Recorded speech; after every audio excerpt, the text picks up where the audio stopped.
Continuation of the adjourned ordinary meeting number 4494, commenced on the 19th of April 2021 and reconvened today on the 26th of April 2021. Could you all please stand for the reading of the prayer and the welcome to country. Acknowledgement of country. I would like to show my respects and acknowledge the traditional custodians of the land, of the elders past, present and emerging, on which this meeting takes place. We thank you, Lord, for the honour of being called by our fellow citizens to this office of honour and trust. Give us grace diligently and honourably, free from private interest or prejudice, to discharge the duties entrusted to us to the common good and as in your sight, through Jesus Christ our Lord. Amen. Amen. Now, in relation to apologies, I note that Councillor McLaughlin has been able to join us this evening, so the minutes for this evening should include Councillor McLaughlin. Any further declarations of interest? No. Okay. Well, I'd like to make a few comments before we start this meeting this week. I'd like to apologise to the community for the inconvenience caused by a meeting agenda that could not be completed in time at the time available. It also placed unreasonable pressure on councillors and residents to have to read, analyse and consider over 500 pages with attachments including 1,700 pages in the business paper. This, to a large extent, I believe, is a result of council's decision to reduce the meetings to a monthly basis instead of the traditional fortnightly meetings.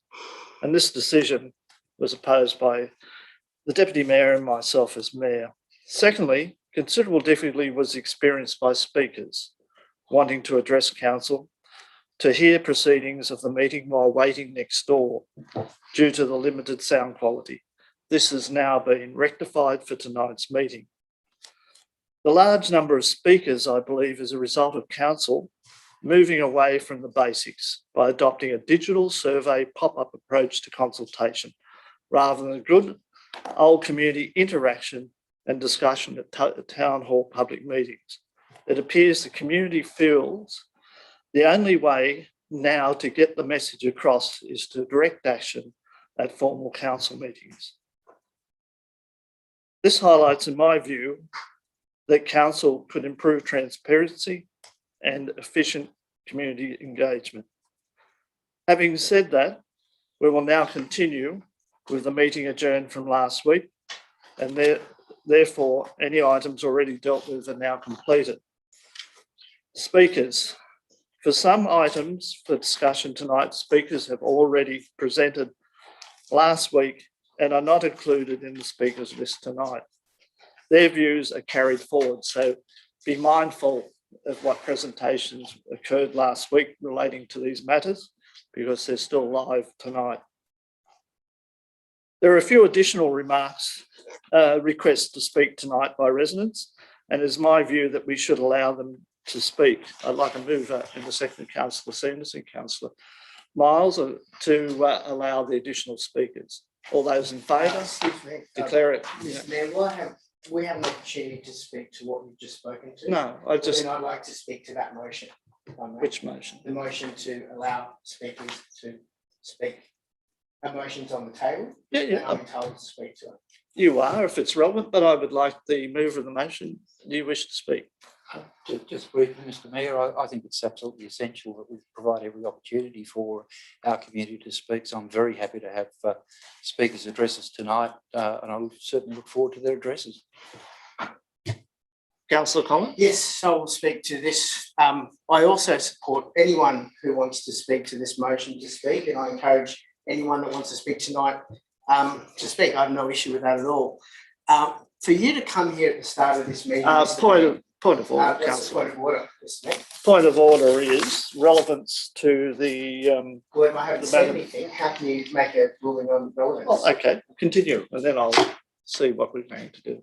Well, when you're speaking about us having council meetings once a month instead of every fortnight, Yes. Okay, we all decided that because most other councils do it once a month. We are the smallest council in New South Wales, I think, in Australia. We should be able to get through everything in one meeting in a month. This was a big one, and a large reason for that is because certain councillors here have been kicking things down the road for so long, and that's Yes, and Councillor it is your Sanderson. beloved Councillor Collins, sure. please take your seat. Mayor, I believe the motion we're debating is whether we're going to allow additional speakers who applied to speak this morning. It is not about what you said earlier prior to that motion. It's What's the point of order? they're not relevant, Councillor. Councillor Sanderson, you haven't been relevant since you got in here. Beg your pardon. Point of order again. Mayor. Withdraw. Please take your seat. There's no further debate. I'll put the motion. All those in favour, against, declare it carried. We now move to order of Excuse me. business. Yes. Mr. Mayor, I'm just wondering if we could move forward some items in relation to the fact that we do have speakers tonight. Yes, I was just going to suggest that. So, Councillor Sorry. McLaughlin, which do you want to move forward? Uh, 4.1 and 4.3. 4.1 and 4.2. Is there a seconder to that? Councillor Sanderson. Wish to speak to the motion, Councillor McLaughlin? No, I think it's self-explanatory. We've got people waiting, so. Yes. Okay. Is there any further debate? Councillor. Sorry, just a question, Oh. Mr. Mayor, is obviously we're dealing with the amended agenda order that we approved last meeting. Is that correct? Well, yes, yes. It's But rather confused tonight, but just wanting to clarify, and I have no problem with moving the items forward. But are we proceeding as per the your amendment of last meeting? with the deletion of those matters that are now completed. So all we need to do effectively tonight, there's only speakers for 3.1, 4.1 and 4.3. So if we move those to the top, then we can proceed with the business paper. They are on top of that, Mr. Mayor, on the agenda that we approved last meeting. Well, they probably are, but Now, yeah. Fair enough. Oh, I'm sorry. sorry. Oh. Yeah, that's Yeah, I'm sorry. I'm looking at what was sent through from the general manager this week. Yeah, well, okay, we might as well formally do that. So is there any further discussion? If not, put the motion. All those in favour, declare it carried. Madam General Manager, we have a number of speakers for these items. So we move to 4.1. So could we please have those speakers. Tonight we have, I understand, 18 speakers on my list. First person to speak is Mr. Richard White. He requests that council officer reads out his statement. I believe that before council proceeds with the draft Hunters Hill Local Housing Strategy 2021, that a public meeting or meetings should be called to be held in the town hall in order that councillors, council management, relevant committees and consultants can provide a concise and transparent summary of the process supporting the proposed strategy. Given that whatever strategy is adopted will make a significant impact on residents up to 2041, to adopt such a strategy without public meeting provides residents with ample opportunity for input and ask questions is unconceivable, given that residents have a strong sense of community pride, high value of heritage and history, both European and Indigenous. If the council intends to proceed further with the LHS and or the SIP, then a public meeting or meeting should be called to be held in town hall. Full transparency and disclosure from council would be needed, community speakers included, with plenty of time for questions.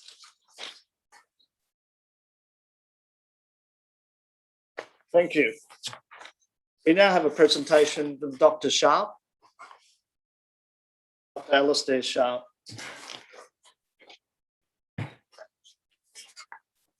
Thank you, Mr. Mayor. 4.1 is titled Outcome of Public Exhibition, but the recommendation is not to accept the report of the public exhibition at all, but to adopt the report and submit it to the Department of Planning without further discussion. I see that there would be a few amendments which have not been tabled. But what was the point of the Accompanying submission? What was the point of many hours of effort by those who made the submissions if our responses have been ignored? This was not a fair consultation. This was tokenism.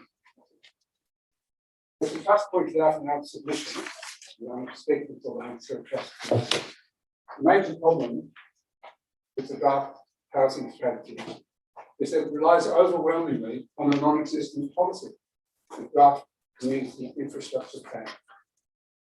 Now, the plan is not council policy. It doesn't mean it exists still only in its original draft form, which has been heavily criticised by the community. Not been adopted by council, so it has no status. As a scientist, I would have been laughed out of the conference if I'd referenced the paper or report that was still in draft form. I imagine that the government might think so. So any justification for allowing development of housing at Gladesville, at the 3 community hubs, can't be made by reference to a draft document. It must be argued within the document submitted to the government, within the LHS itself. There's so many problems with the LHS that I can't deal with them all this evening. Deal with them in 10 minutes. But a particularly important one is the order of priorities on page 2 of the report.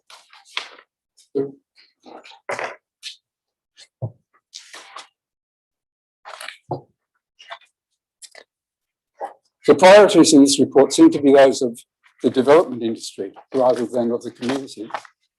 Worse is the stated intention in the report to justify these priorities by reverse engineering the housing projections. From the defensive text on pages 15 and 16, it seems many of the respondents to the public exhibition agree that the proposal to plan for additional housing in appropriate locations should be deleted. That's the priority. And the order of the others be reversed, giving the highest priority to protecting our heritage and environment. These are the essence of Hunters Hill. I urge Council to reorder the priorities so priority 1 becomes to encourage compatibility of new housing with existing local character and heritage.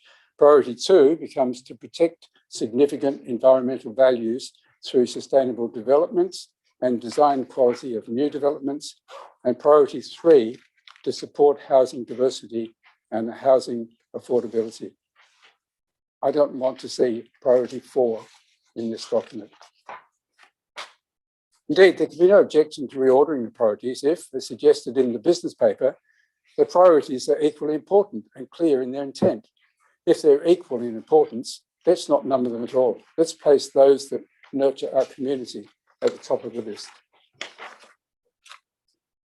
A particular problem with the LHS is that it doesn't even attempt to justify Hunters Hill Village as a suitable location for extensive development. Now, I know I'm straying a little bit into the CIP discussion, but the two matters overlap.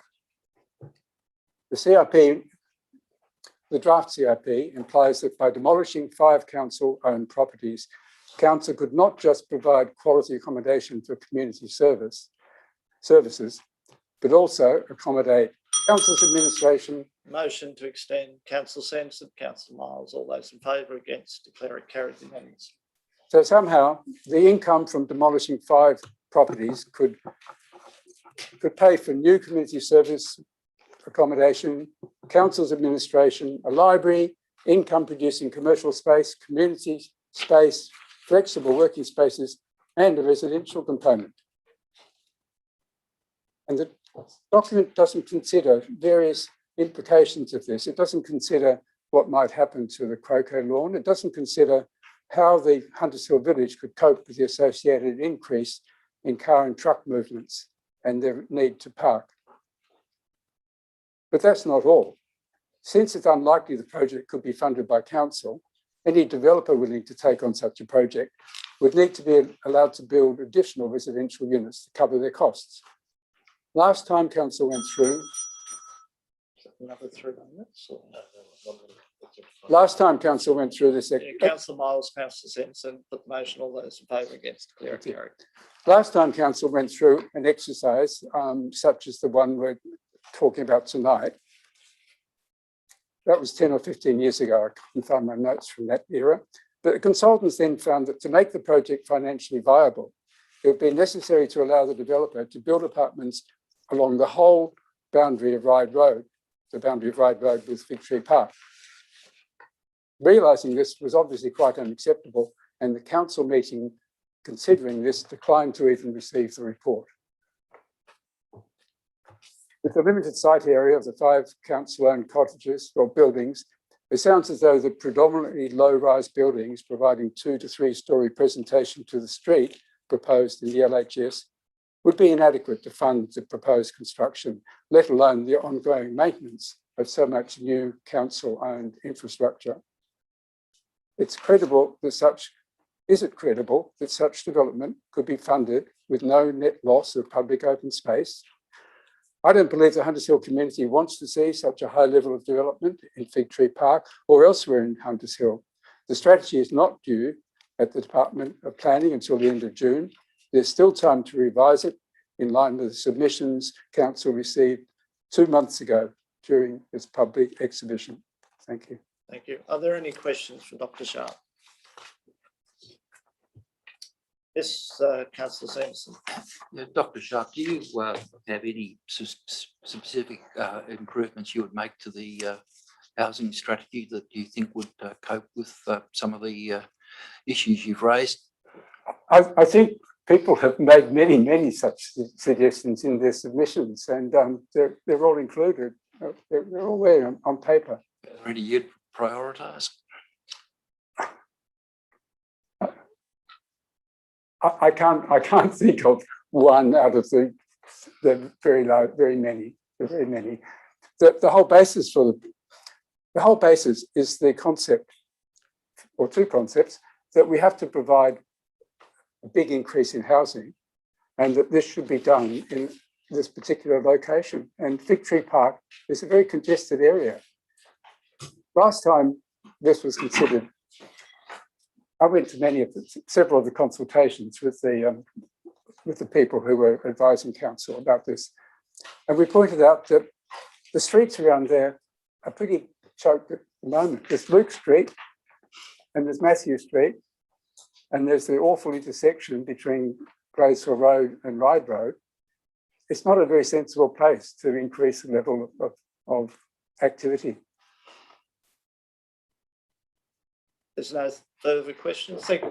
Councillor Miles, you have a question? No, I'm moving much. No, there's still more speakers. Oh. So thank you, Dr. Sharp. Mrs. Judith Johnson, you wish to speak? The time limit is 3 minutes, and if need be, we can extend it by 1 minute. Okay. So, yes, Councillor Miles. Thank you. Just sorry, before you start, would the Fig Tree Park not be covered in the CIP rather than the housing strategy? No, Mrs. Johnson's asked to speak to 4.1 as well as 4.3. Yes, Councillor. There's been an oversight. I don't have a list of the speakers. That was last week. Oh, okay, sure. Yeah, no, it's a bit different this week. This one. Good evening to the Mayor and councillors. What is the Hunters Hill Village Master Plan? Where has it been displayed to the community? As residents, we need clarification and answers. Is it true that rezoning has gone ahead before any proper community consultation? We have read that there will be no net loss of public space, but what does net refer to, net loss of public space? Does this include the green open space? Does it refer to loss of the Croquet court too? We need to see a DA with drawings, details, and better information for the public. Ratepayers are not ignorant. We are entitled to see the DA before progressing to the master plan, I believe. 37 residents responded with a submission. It appears that they were largely dismissed with a blanket stamp not relevant to the LHS.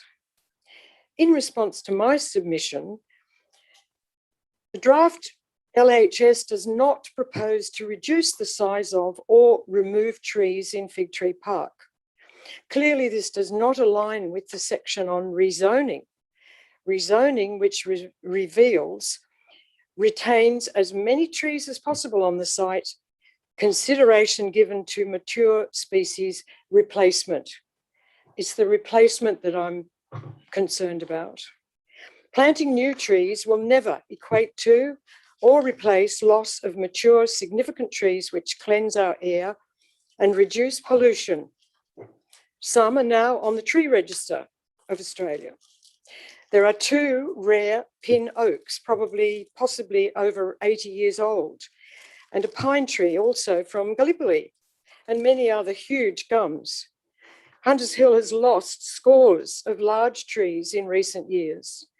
These large trees were the foundation of our leafy suburb, historic beautiful gardens, attracting myriads of visitors yearly. So will it be trees or traffic?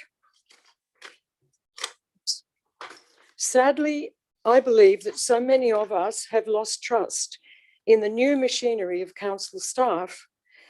They have such a big responsibility to our community, but we see inadequate methods of consultation, no details, frustrating for the residents, this lack of information.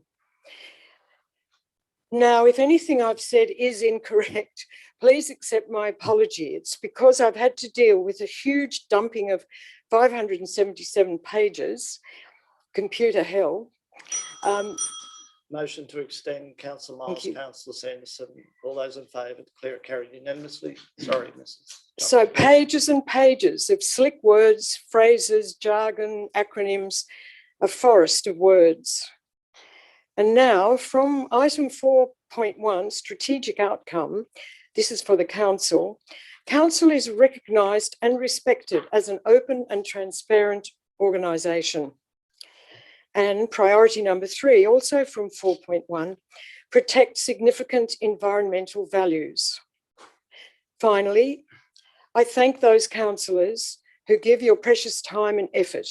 We do acknowledge all the hard work and the dedication required from giving community service. Thank you. Thank you, Mrs. Johnson. Are there any questions? Yes, Councillor. Oh, sorry. No. Yeah. Councillor Miles. Just to say, I guess that there's been no rezoning. No At rezoning. at this stage, It's good. that would be something that would have to be done.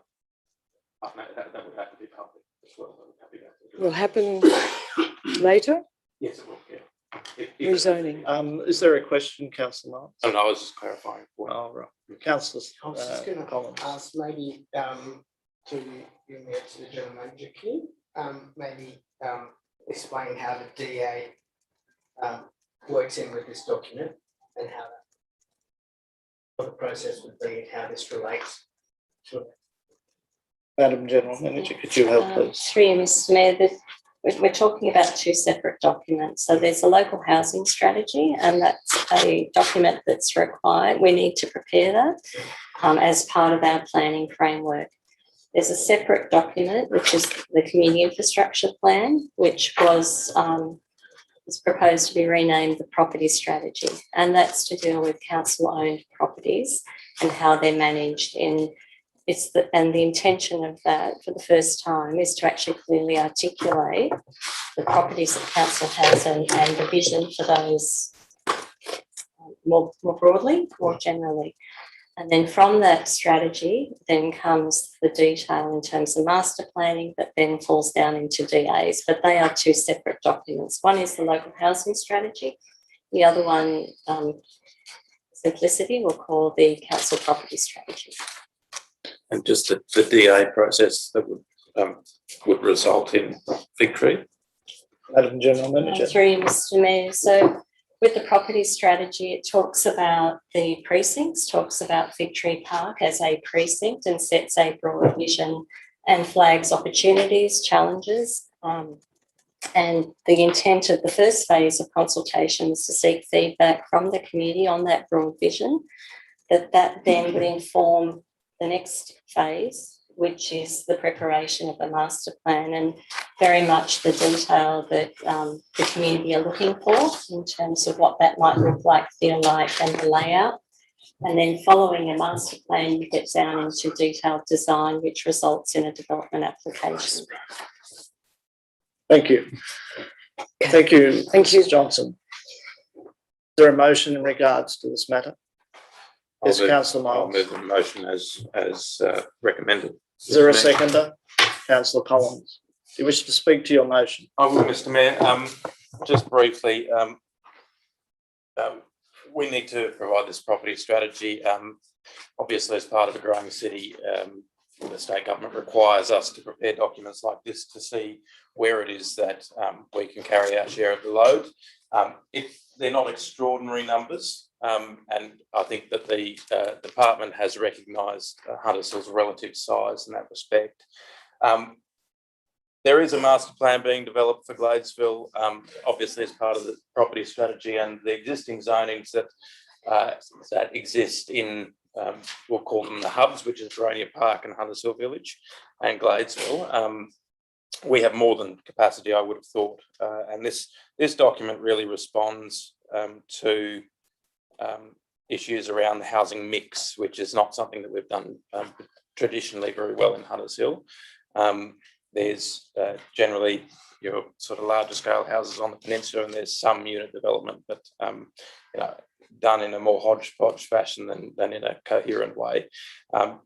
This document has been really good at pointing out where it is that where those gaps are in the housing mix, whether that's retirement living, which is distinct from aged care, whether that's downsizer markets, whether that's low-income housing. All of those things are addressed in this document, and that's something that I think has been prepared very well by the staff, and I recommend it for approval. But again, I'm sure that we'll have more discussion about the CIP or property strategy in a moment, but I think that there's probably a little bit of crossing of swords there with things that perhaps should be being talked about in the property strategy that are being talked about as part of the community, part of the housing strategy.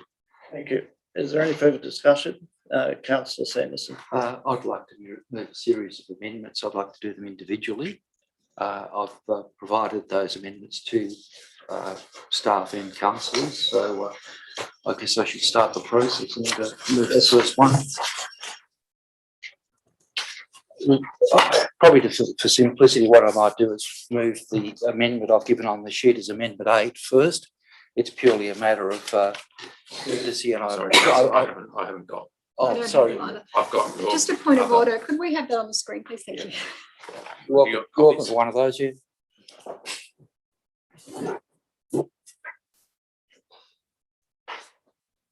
Sorry, Okay. Councillor Sanders, do you have a screen? Sure. I actually can't see that from here. You've got this. Okay. Yeah, Amendment 8 is probably the simplest to deal with because it's purely a matter of courtesy. We shouldn't have to do it all the time, but I'm just asking that we thank the people for the submission, so that the current item 4 or in the recommendation, we change that to that those who made submissions be thanked for their submission and ask advice of council's decision. I'm happy if it assists for that to be included in the recommendation as part 4. Good. Thank you, Councillor Miles. The first of the substantive amendments I'd like to move would be that we insert between points 2A and 2B in the recommendation. One would be to change priority to encourage, or change the current priority of new housing with existing local character and heritage to ensure compatibility with new housing with existing local character and heritage. The second part of that amendment would be under the revised head. What is that? It's Amendment 1 in the sheet I've got. Okay, we've gone back to 1. Okay. But then part 2 of that is under the revised head, ensure compatibility with new housing and existing local character and heritage. Amend the wording Hunters Hill is an established area with early garden suburb features and areas of urban bushland and scenic foreshore stretches that are highly valued by the community. To read, Hunters Hill embodies cultural heritage with early garden suburb features and areas of urban bushland and scenic foreshore stretches that are highly valued by the community. I'm happy for Is that. there a to be second? included. Sorry, that seems like it would be covered under the current recommendation of that we amend make minor corrections and bits and pieces. But I mean, I'm happy to accept that. Okay, so the that's now being recommendation. incorporated into the motion. That's Amendment 1. That's one. Councillor Sanderson. I'd like to now move Amendment 2, that we insert a new point between recommendations 2A and 2B. Again, I've numbered an X because it'll just be a matter of the numbering will turn out depending on which ones are accepted, which are not.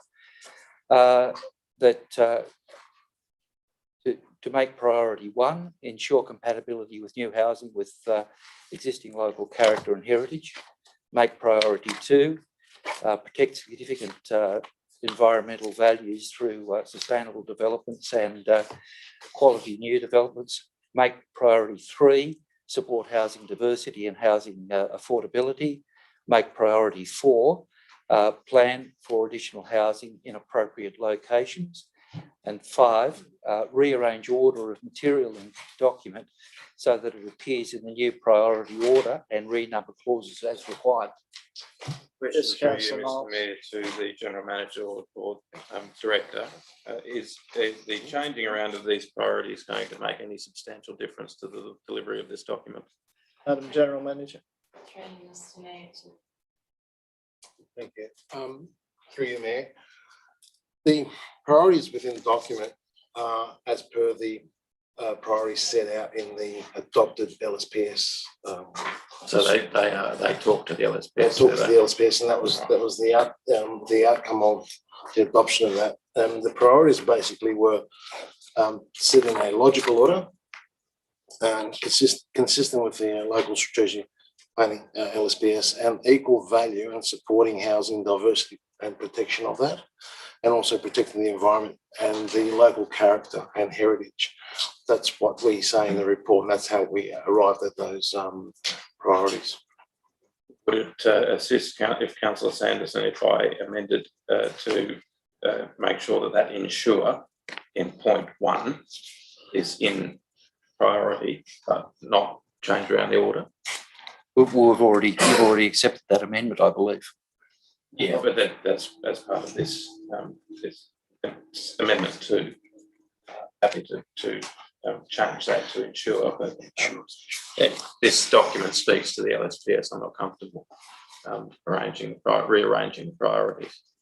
Okay, so Councillor Miles is not accepting the amendment. Do you wish to proceed? Yes, Mr. Mayor. Is there a seconder? I'll second it for the purpose of discussion. Thank you, Mr. Mayor. I think it's important that those priorities do change. Before coming here this evening, I did have a look at Bosman's LSPS, housing strategy, which they adopted quite some time ago. Their priorities are quite different. They actually had 5. I looked at theirs expecting, because they do have an element of heritage that might be similar to ours. Their priorities are quite different, and they certainly do not state that that the first priority is to plan for additional housing. It's more about location of housing. So I think different places have approached this in very different ways. For that reason, I would like to pursue this amendment as I have suggested. It will involve changing the order of priority in about 3 different locations in the document. And I think the notes I've provided at the bottom show where those locations are.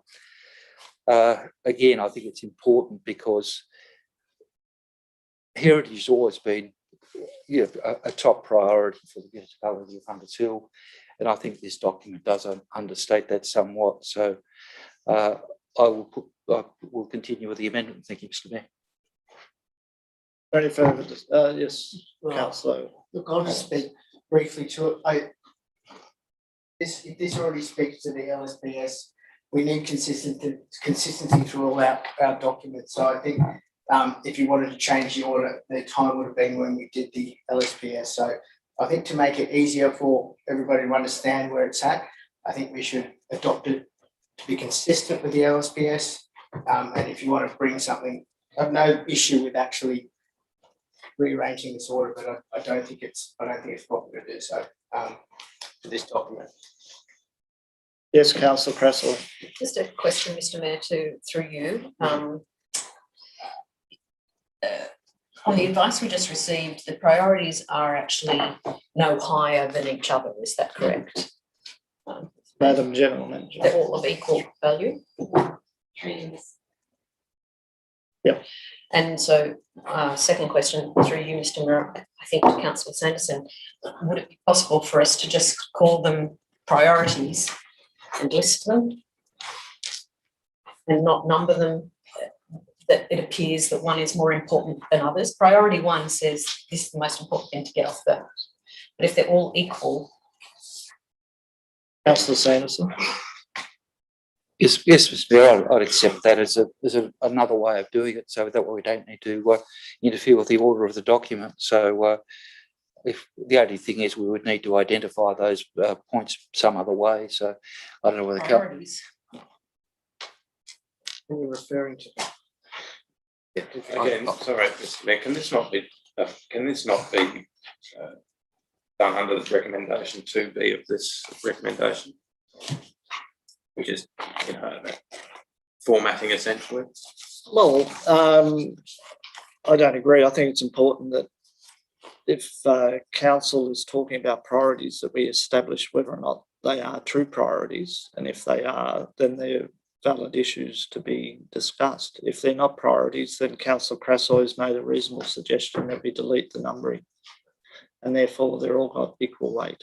Yes, Councillor Collins. Is it possible to put a little sentence in there saying that the numbering of the priorities does not determine its importance? That would be possible. I would accept that as an amendment. Yeah, okay with that? Yeah. Okay, let's move on. Councillor Sanderson, you have a further amendment? Are you happy for that to be incorporated? Well, there's been an amendment. We've got to formalise that in some way. Oh, yes, okay. But it's been incorporated. Okay, all right. Look, I'm happy with that. Okay. My third amendment is that we insert a new point between 2A and 2B. That is delete clause and image at 3.33, Huntersville Community Infrastructure Plan, draft 2020, and renumber the clauses as required. There is a seconder? I'll second it. Councillor Sanderson. Thank you, Mr. Mayor. This is precisely the point that Dr. Sharp made in his address, and that is that we're referring to a document that is yet to be adopted, and I don't think will be adopted tonight. Just simply that quite apart from anything else, even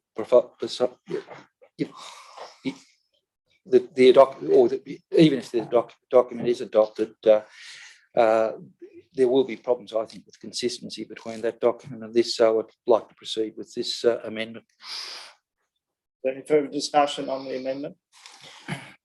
Councillor Collins.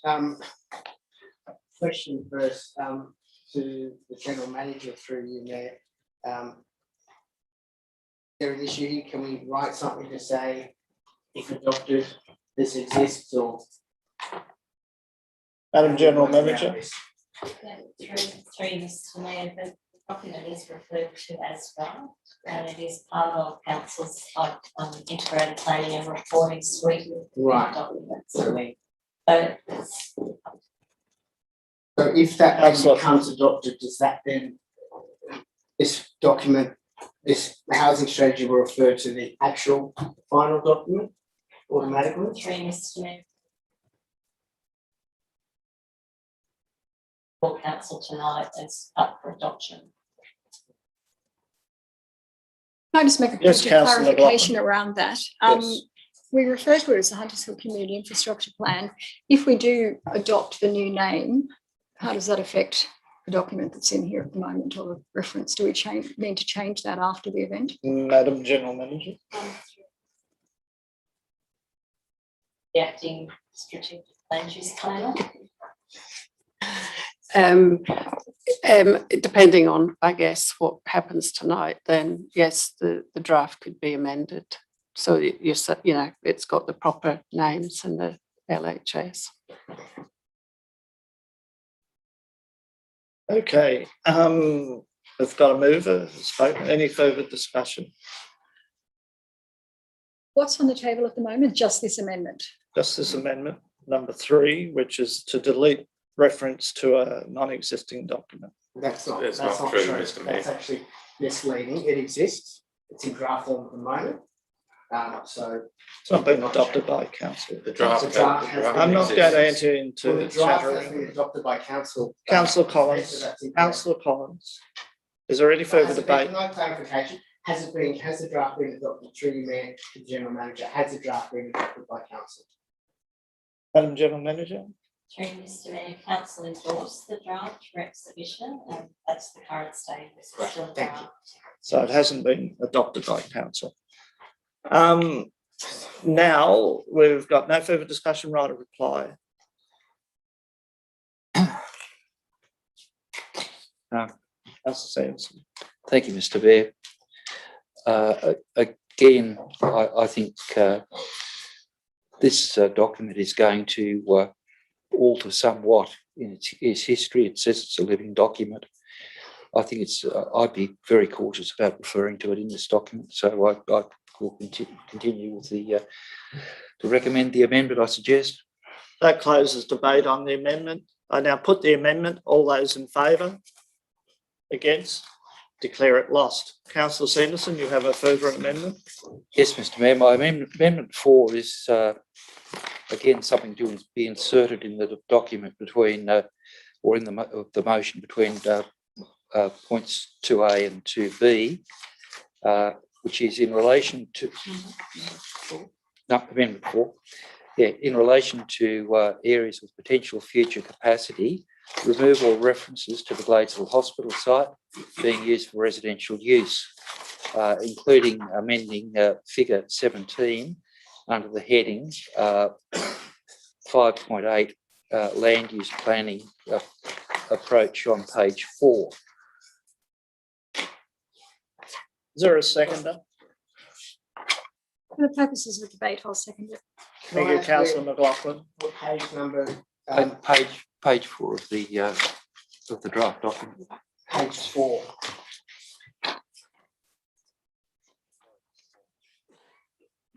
Oh, sorry.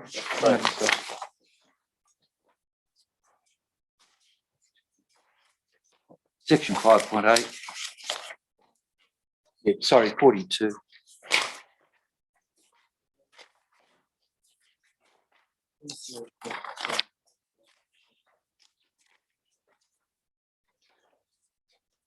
And 42 is where recommendation 2A to B is. Is that right? Yes, Councillor Sanderson. Now, amendment 4 is to remove any reference to the Gladesville Hospital. What about, are we doing 3? Sorry? No, we're Doing doing 4. 4. We've dealt with 3. Oh, okay, 4.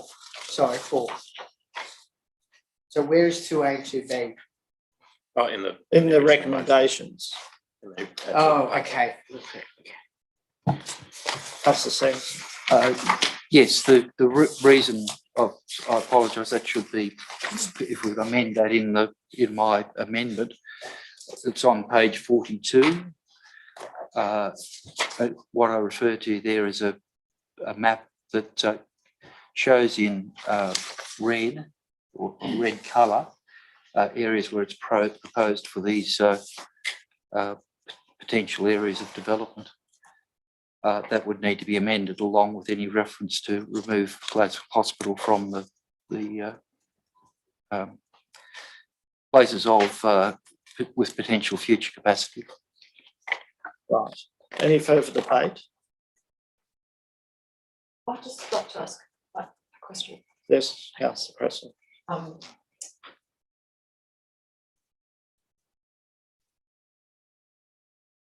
Councillor Sanderson, do you want to answer? Yes, Mr. Mayor. I think some of us became quite concerned when we saw Gladesville Hospital being listed there as a potential development site. At this point in time,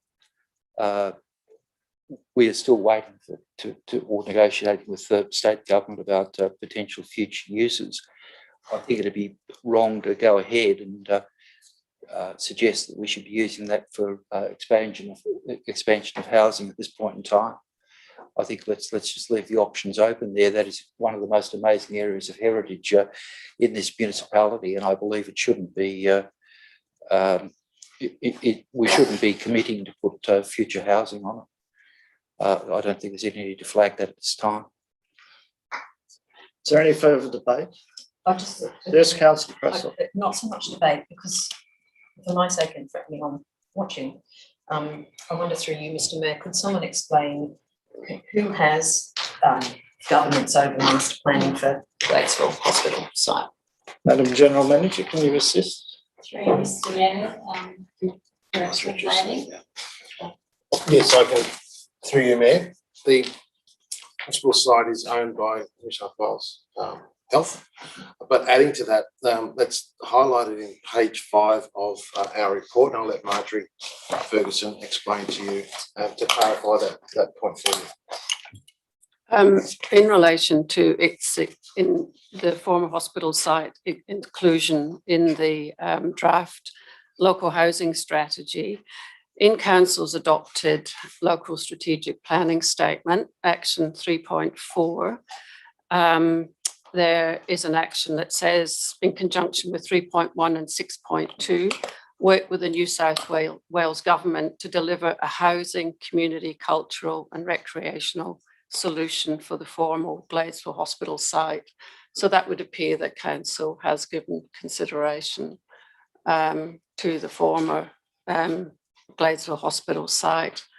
And the LHS does say that it would obviously be any development or otherwise on the former hospital site would be subject to master planning and in collaboration between health and council.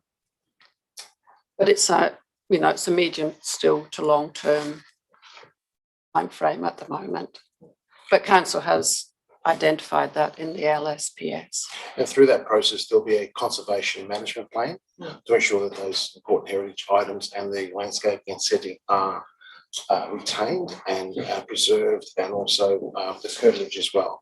That's part of the LSPS outcome and one of the actions. Is there any further debate? Well, I'll just speak against the amendment. Sure. Councillor Cresswell.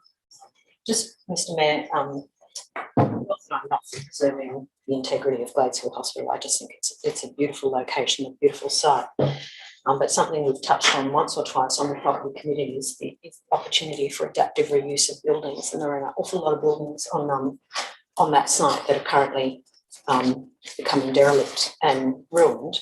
And if the state and health are looking to master plan for that site, I think it's vital that council be at the table and be motivated to participate in that discussion, and not be pretending that it's okay to kind of leave those buildings to crumble and those gardens to overgrow. And I think it's just a little section in the overall housing strategy, but I think it's something we have to acknowledge. And I don't.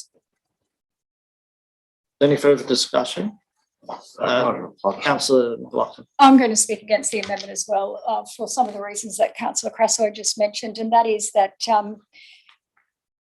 I think if we need to work with the state government, if we are going to do anything with Gladesville Hospital, we need to be at the table. But more importantly, if we do think about housing in that area, that housing meets the requirements of that particular location. And it could be that it's affordable housing, and it could be that it's a specialised housing. So I think we really need to keep that site in the mix, because it can provide us with some of those other forms of housing that we're looking to need in this community at some point. Is there any further debate? Councillor Sanderson? No, I'd like to speak if I could. Any further discussion? I was there when we originally did the development on the River Glades site of the Gladesville Hospital, and it was made very clear at that stage that that was a trade-off against any further development on the southern side of the hospital. There's no problem with adaptive reuse, but I would have great concerns about flagging this site for further development, because it's not appropriate. The government has an obligation to maintain those buildings, the gardens. It's their property, and they have an obligation to do that.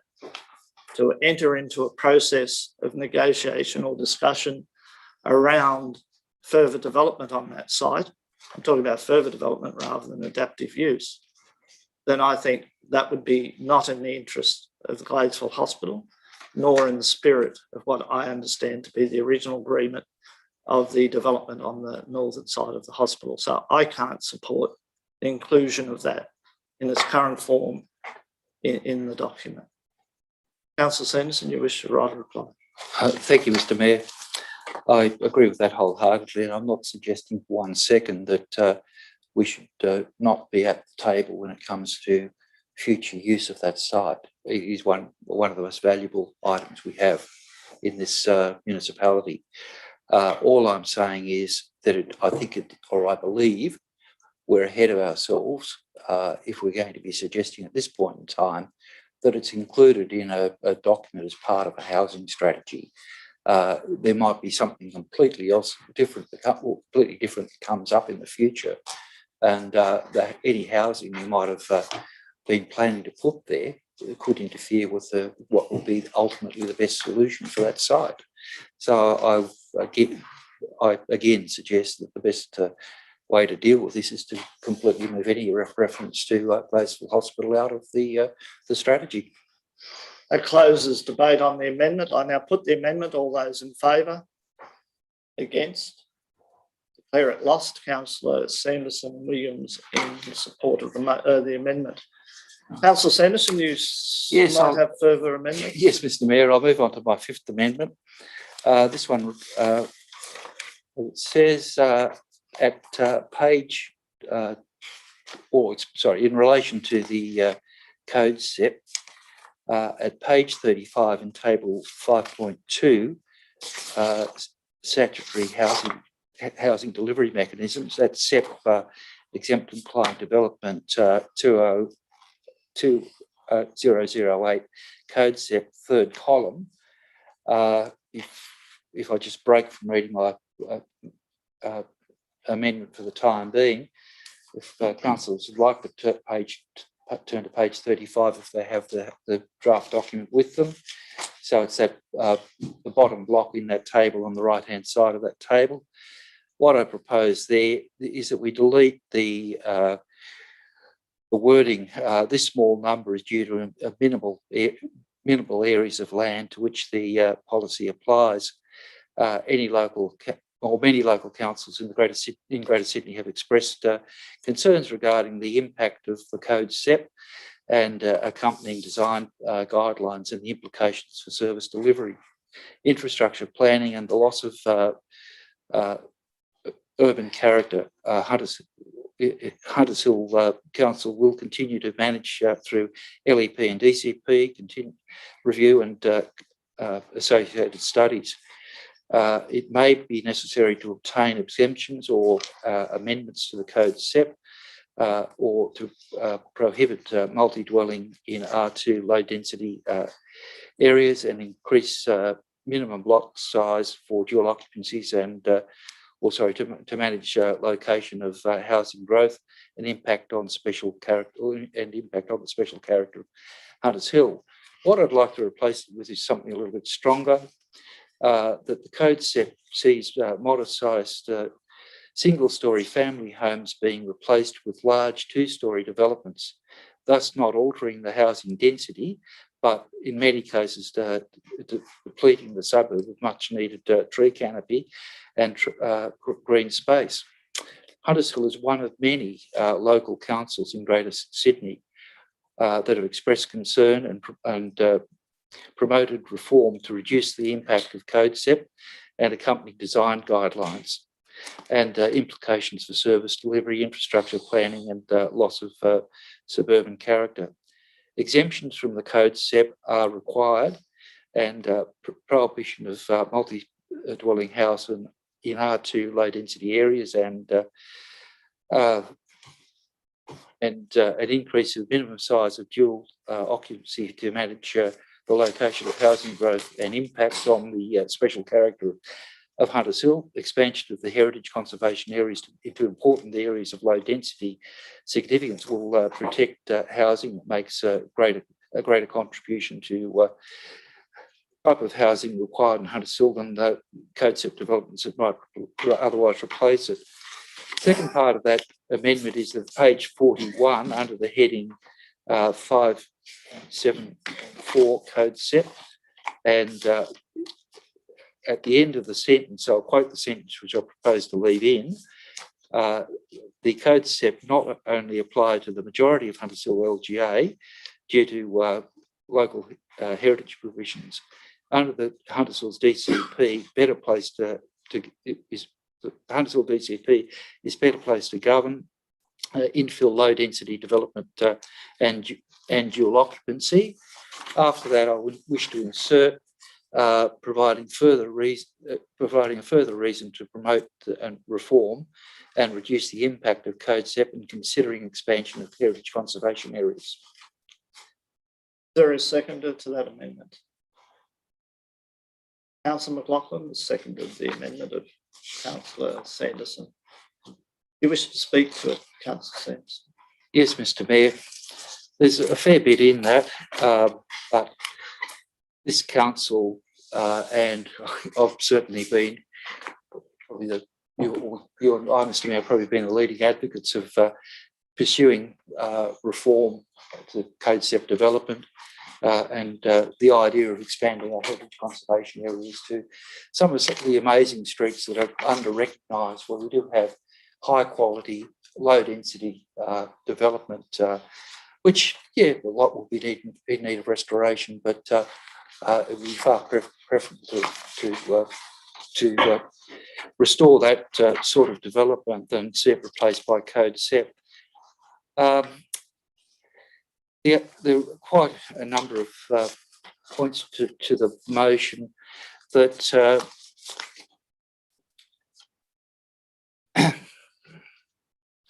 a lot of the motion is just leaving what is in the current recommendation. So look, I'll leave that for the time being, but I will expand further in my right of reply. Councillor Miles, do you wish to speak? Yes, I'll speak against the amendment. It's not our job to rewrite this report. This report was written by planning professionals in response to our LSPS and codes, in response to the state government's requirement to deal with diversity in housing. This deletion of large swathes of the report to be replaced with something that a council has written is not good governance. That's not how this works. We put this housing strategy out to the public. They made comments. The staff then took those comments and amended the report based on community feedback. To at this meeting delete swathes of the report with factually incorrect information, things saying that single-storey family homes are being replaced with large two-storey development. R2 zones in Hunters Hill all have two-storey height limits. So that's just wrong. That's factually incorrect. It's just not the way that this should be done. If Councillor Sanderson had feedback, he should have provided it to the staff and consultants during the process, not delete sections of this housing strategy on the night, because that's not our role. And quite frankly, I trust the planning experts more than I do councillors when it comes to matters of planning.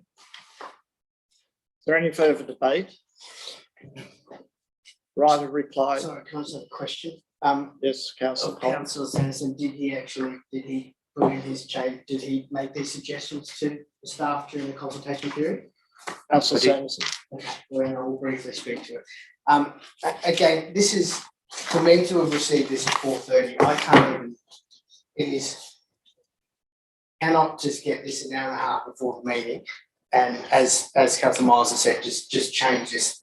I've only just received this and absolutely agree that it is not our job to do that. You know, it has been, staff have considered what you said, but the planning experts have come up with something that may not be exactly what you want, but I'm happy with the recommendation, and I think it would be, to sort of change these documents on the fly to this degree, I think would be very poor governance. Is there any further debate? Councillor Croquet. I'll speak for it, Mr. Mayor, just simply because I do agree with what you say, changing documents on the fly isn't a good idea, but we don't want to defer the whole document. And I think Councillor Sanderson, when he was speaking then, just touched on a few things that have come up for me over the years with some of the battles that we've had in the Land and Environment Court, and some of the advice that we've had over those years. The legal advice is that we need to tighten up everything to make sure that really some pretty obnoxious developments can't get through. And as Councillor Sanderson says, some of these just larger houses on the same block, we're not increasing housing in any way with them. So if a bit of a change to the wording means that we've got something to refer to legally, and it'll inform our policies down the track when we come to doing our LEPs, then it's just a paragraph, and I'll support it, though I do agree with your comment. It's a shame to be doing it on the fly. Any further debate? Right of reply, Councillor Sanderson. Thank you, Mr. Mayor. It would appear Councillor Miles hasn't driven down High Street lately, but the point is absolutely right. I haven't deleted large swathes of the document at all.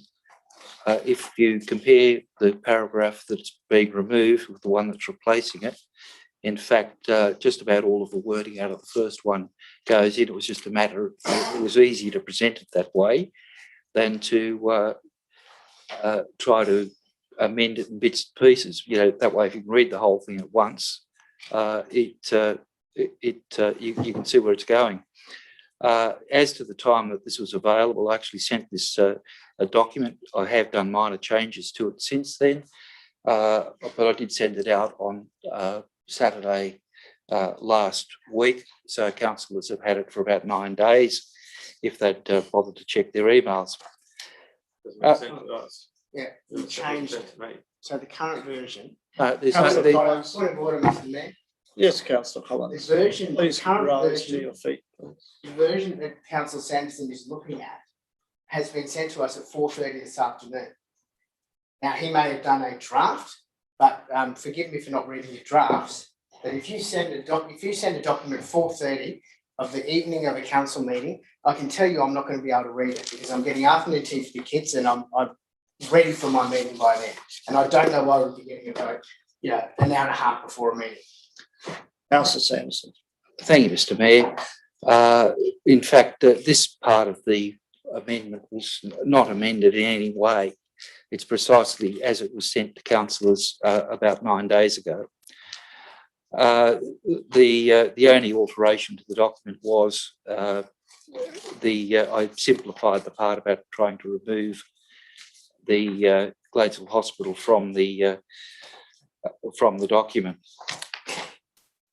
My great concern about this is that they're just part of the way that this document was written, but to suggest that 10 CodeCept developments is only small is to completely misunderstand the size of this municipality. In CodeCept developments where homes that fit very nicely into their environment are demolished, trees are removed, and all of that, the downstream consequences of CodeCept development.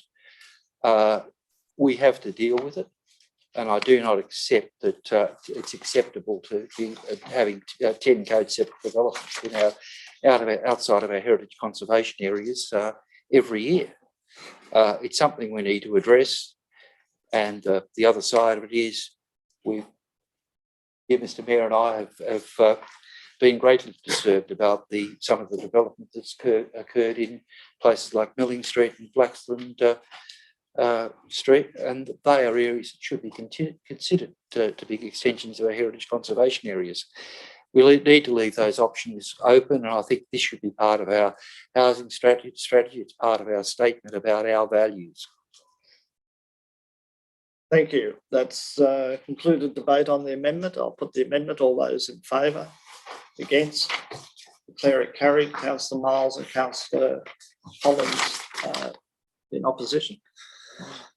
Do you have any further amendments, Councillor Sanderson? Yes, Mr. Mayor, we're getting there. We're down to the second last one. I mean, this sort of process did deliver us a pretty good code of reading practice. I'm happy to go through it again. Yeah, Amendment 6, insert between a new point between recommendations 2A and 2B in relation to the Hunters Hill Village. At page 44, under the heading Potential Future Controls, delete zoning B4 with required amendments to make redevelopment viable, replace with zoning B4 and RE1. Also, delete the dot point, increase height controls with development on the in line with development on the hotel site, and an additional dot point, retain or extend the open space of Fig Tree Park. Is there a seconder? For the purposes of debate. Councillor McLaughlin has seconded the amendment. Councillor Sanderson. Thank you, Mr. Mayor. I think this is possibly one of the most important of the amendments I've moved. The reason being is that I hope most councillors would be aware that at the present time, the entire length of Gladesville Road from Joubert Street to Matthew Street on the north side and to the village shopping centre on the south side is all zoned B4 with a maximum height of 11 metres, which is exactly what it is for the hotel development. Now, I think a lot of people would get a bit perturbed if we end up with anything larger than that in that area. The reason I suggest that the only changing that would be likely would be B4 to RE1 would be that would provide a corridor, or we could use that with where there is land that is currently zone B4 on Gladesville Road for the important entries, or the connection between Fig Tree Park and and the Huntersville Village shopping centre. So that is incredibly important. The other thing that the community has had a great deal of concern about is any possibility of the loss of open space in Fig Tree Park. I think it'd be prudent to put it into this document so that there is something there that constrains future development on that site. I'll leave it there for now, but I will take a right of reply. Is there further debate? Councillor McLaughlin. Just a question through you, Mr. Mayor, Yes, and perhaps to the General Manager, ultimately to the Planning Officer. What is the practical impact of what the zoning changes that Councillor Sanderson is suggesting? Madam General Manager, can you assist, please? Through you, Mayor. The intent of this commentary is basically looking at the southern side of Gladesville Road, the opposite of the Hunters Hill Hotel, and using the Hunters Hill height, the RL of that height, as a gauge, not to be higher than that. So any future development that's looking in that area, and also the area to look at type of uses, seniors living. So the whole intent is to review the southern end, not to be over the height of the Hunters Hill Hotel, and give some sort of guidance with regard to when we look at the LEP process, that area can another planning look to ensure that there's the laneway, there's the access points, and also views towards the rear, but ensuring that the urban design outcome for that area fits in with the importance of the heritage and the heights of the Hunters Hill Hotel. So that's the whole intent. Right, and sorry, a supplementary question, if I could just, and the RE1 that Councillor Sanderson's suggesting, for the gallery who may not. Through you, Madam General Manager, Well, can you assist? through you, Mayor. That would be the through you, Mr. Mayor. Is that in relation to Fig Tree Park? Yes, so that's, yeah. Well, That would So be that- existing, wouldn't it? that but this the future controls basically, like I said, the existing controls will be retained in Fig Tree Park. That's basically to ensure that there's connectivity. In other words, access points and pedestrian access points to Fig Tree Park. So those areas are married in pedestrian wise. Marjorie, do you want to add anything? No? So you don't think it needs to be specifically zoned RE1 in this? No, not necessarily. Fig Tree Park will stay as it is. We're trying to concentrate on the maybe different controls through the DCP to get better outcomes. The overall controls in the LEP would stay, but we want to ensure that the height doesn't go over the Hunters Hill Hotel. Keep on saying, but we're utilising the lower, where it falls away, the lower section. You might get 3 stories out of it, stepping away. There's potential there to promote that area to, as we did on the other side, on the northern side. That's worked well. We need to focus on the southern side to ensure that works well now as well. Thank you. Thank you. Excuse me. Is there any further debate in relation to the amendment of Councillor Sanderson? If not, right of reply. Thank you, Mr. Mayor. The intention of including zoning RE1 is that I think part of the vision for that area, if things occur up there, would be to open up the connectivity between Gladesville Road and the park itself, making the park more welcoming. If that occurs, I can see that parts of Gladesville Road will provide that connection, or properties on the northern side of Gladesville Road will make that connection. They don't need to be B4. Logic, if they become part of the park, they could well be rezoned to RE1. That's what I'm getting at that point. And in fact, it does come under the heading potential future corridors. Look, and the other important part of the motion, as I've said before, that we, the last dot point will give the community some confidence that the open air space of Fig Tree Park will either be increased, but it certainly won't be reduced. Thank you, Mr. Mayor. That closes debate. I'll put the amendment. All those in favour? Against? Declare it lost. Councillor Sanderson and Williams in favour. Councillor Sanderson, do you have more? Yes, Mr. Mayor. Fortunately, we're on the very last one. I hope Councillor Miles will just simply accept this one. And that is that this is just to add to the point 2B that exists in the current motion to do with corrections. So we add to that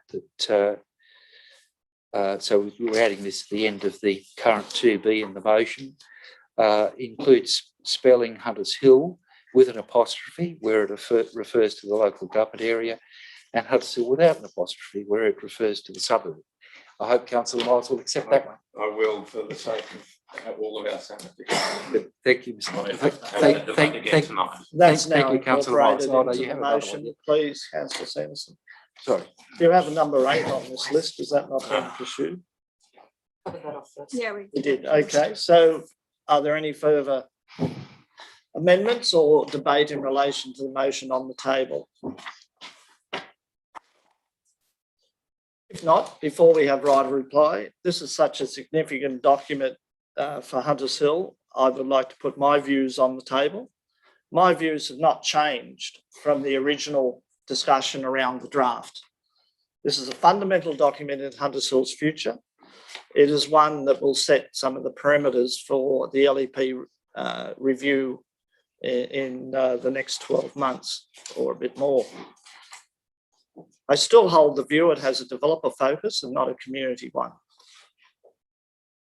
It does not adequately cover the concerns that have been raised in the many submissions that I have read in relation to this document. I think council, as I said at the start of this meeting, needs to seriously understand and engage its community. And at the moment, I don't see any significant input being incorporated in this document based on the exhibition period. So I can't support it in its current form.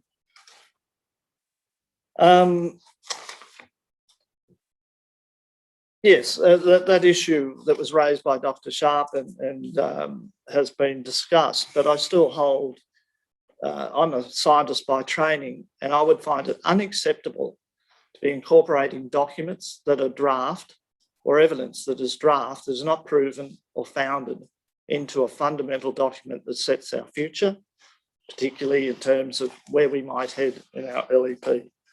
So I just cannot understand how council can incorporate something that's a draft in a document. It may never come to fruition and the issues in it may never be realised. So I think it is a real problem. I've already talked about, I'm speaking, Councillor Collins. I've already talked about the issue of the Gladesville Hospital. I just don't see how, again, council can be honouring the future of the Gladesville Hospital by flagging that's prepared to entertain some housing, additional housing on the site. It is one of the most important historic properties or locations, not only in Hunters Hill, but in Sydney. It has an enormous wealth of history, heritage, and conservation. And if the government's not maintaining it, it's their property, then the focus should be put on them, not us, to find solutions for them.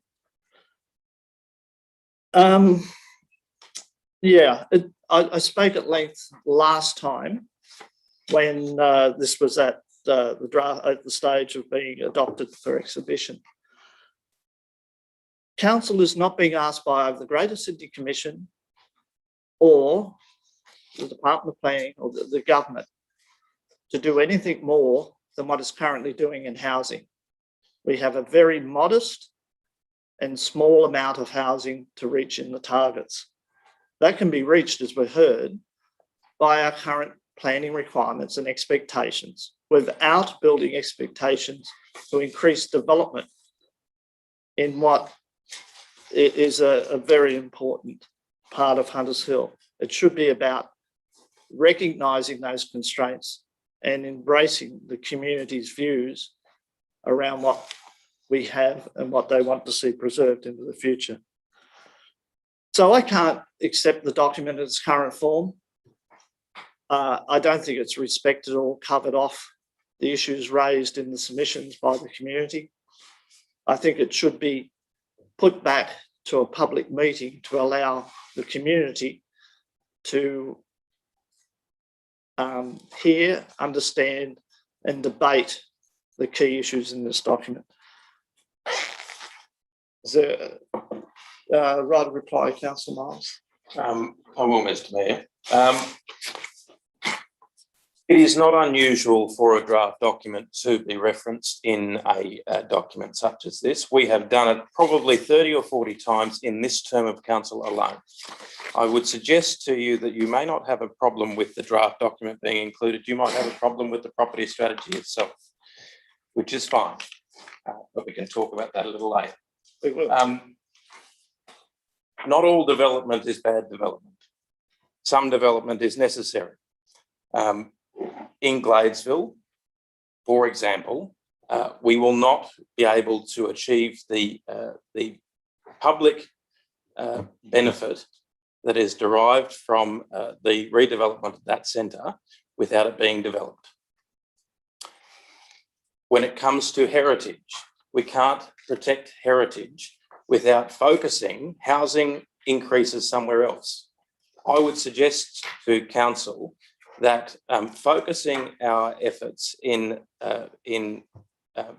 delivering housing in these hubs, in the Hunters Hill Village, in Boronia Park, in Gladesville, is what is going to allow us to keep portions of Boronia Park and Hunters Hill and Woolwich and Huntleys Cove and Huntleys Point under those strict heritage rules. It is assisting in the preservation of our heritage in Hunters Hill to allow development in areas where it can be developed. Hunters Hill Village is the same as Gladesville insofar as you have the southern side of Ryde Road and Gladesville Road that is currently zoned to a similar height limit and set of controls as the northern side where the Hunters Hill Hotel is. At some point, that will allow council and developers to deliver on this housing strategy and meet our targets that have been provided to us by the state government. That, again, allows us to retain heritage and conservation areas around Hunters Hill and provide the housing mix that is been developed in this document. That is just part of being in a growing city. This is a good document. It's been to public consultation. I don't see what a public meeting would deliver that's not already been delivered through the process, the statutory process, but the process that has been provided by council staff and by the council. So I commend the document. I think it's a good document. I think we should approve it. That concludes debate on the motion. All those in favour? Against? Please record Councillor Williams and Sanderson against the motion. That's now carried. We now move on to the next item of business for this evening, which is the 4.3, which is the Community Infrastructure Plan bracket property strategy. And we have a number of speakers for this item this evening, so we'll take a moment to have those speakers. And the first speaker this evening is Mrs. Judith Johnson. Is she present? She's withdrawn. Okay, well, we'll move on to the next speaker, which is Damien Kiley, who wishes the officer to read it out. No, Damien's here. Is he?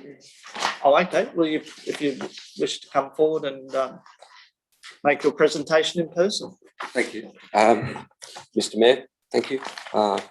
Councillors and officers, I'll try not to take more than 3 minutes of your precious time and your families.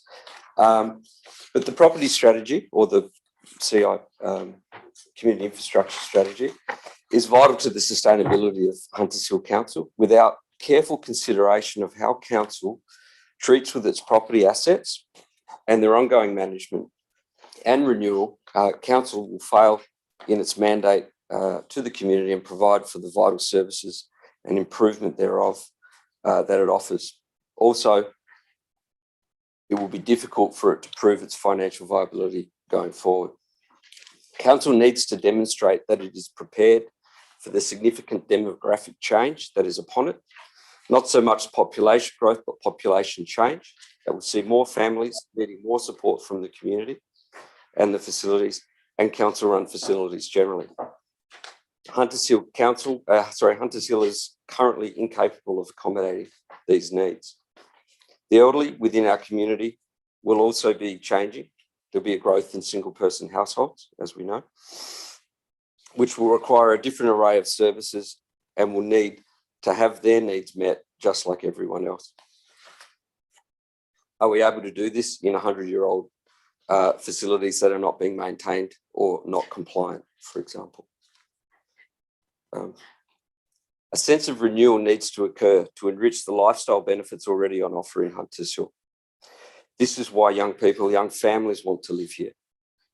Do we not want the vibrancy of life in our communities, in our commercial centres? The prospect that council may sit on their hands for another 5 or so months and not approve the property strategy, or at least its endorsement to move forward to the next steps, will only serve to deliver a platform for other people to champion in September. I urge council to support fully the property strategy and the recommendations made within it, which set out to create an even better environment in Hunters Hill and something for the future generations to enjoy as well. All that is being asked to do, from my understanding, is that council take upon themselves to take the next steps. Is that too much to ask? Thank you. Any questions? If not, thank you very much for your presentation and being within the 3 minutes. That's great. Thank you. We now move to the next person to speak, which is Gillian Batt. She's on Zoom, is she? Oh, okay. It's not on the notes, but Gillian, would you please give your presentation 3 minutes? Thank you.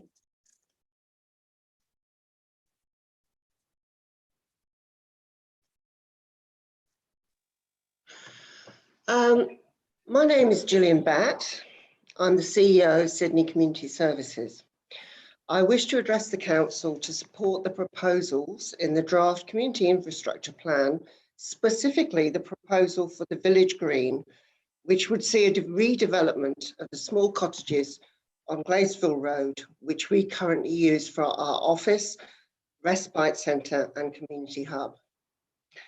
We cover Lane Cove and Hunters Hill, providing, amongst other things, Meals on Wheels, respite care, community nursing and personal care, podiatry, domestic assistance, and home maintenance and modifications. We have 2 main offices, one rented from Lane Cove Council and one rented from Hunters Hill Council. There is a huge disparity in the quality of the accommodation in the 2 offices. One is a purpose-built, bright, light, open plan space. The other is 2 unrenovated old cottages that are dark, dingy, and depressing for clients, volunteers, and staff. Number 46 Gladesville Road is a cottage with 9 separate rooms with 1 staff member in each room. There's no direct line of sight from any of the rooms to the front door and reception, which means that we have to keep the main door locked at all times. It's not really in keeping with an inviting community organisation. The building presents enormous challenges for modern internal communication, especially around IT, telephones and data collection. It's dark with small windows. It's hot in the summer and cold in the winter. Number 44 provides accommodation for Meals on Wheels, but is completely separated from either of the other cottages, which means one member of staff is constantly working in isolation. Number 42 Gladesville Road provides respite care, but has an inadequate kitchen, poor bathroom facilities for people with disability and for seniors. In contrast, 4 years ago, Lane Cove Council undertook a large development, building on land they owned, and under 6 floors of units, the council was able to provide 2 floors of purpose-built community accommodation. In Lane Cove, we have a bright, airy, open space for 24 desks, 3 offices, a commercial kitchen for Meals on Wheels, and a large community space for leisure and support activities that the community adore and love to visit. This and more is what could be achieved in the Village Green concept, with fit for purpose accommodation for offices and a community space. I would like to invite Councillor. Could you please pause for a second? A motion to extend Councillor McLaughlin and Councillor Sanderson. All those in favour? Against? Declare it carried unanimously. Sorry, please. I'm almost finished. I had timed it, but I've slowed down. I would like to invite councillors and any members of the community to come and visit either or both of our current offices to see the potential for great change. Thank you. Thank you. Are there any questions? If not, thank you very much for your presentation this evening. Thank you. That now brings us to our next speaker who's in attendance, which is Mr. Richard Quinn. Would you please like to make your address?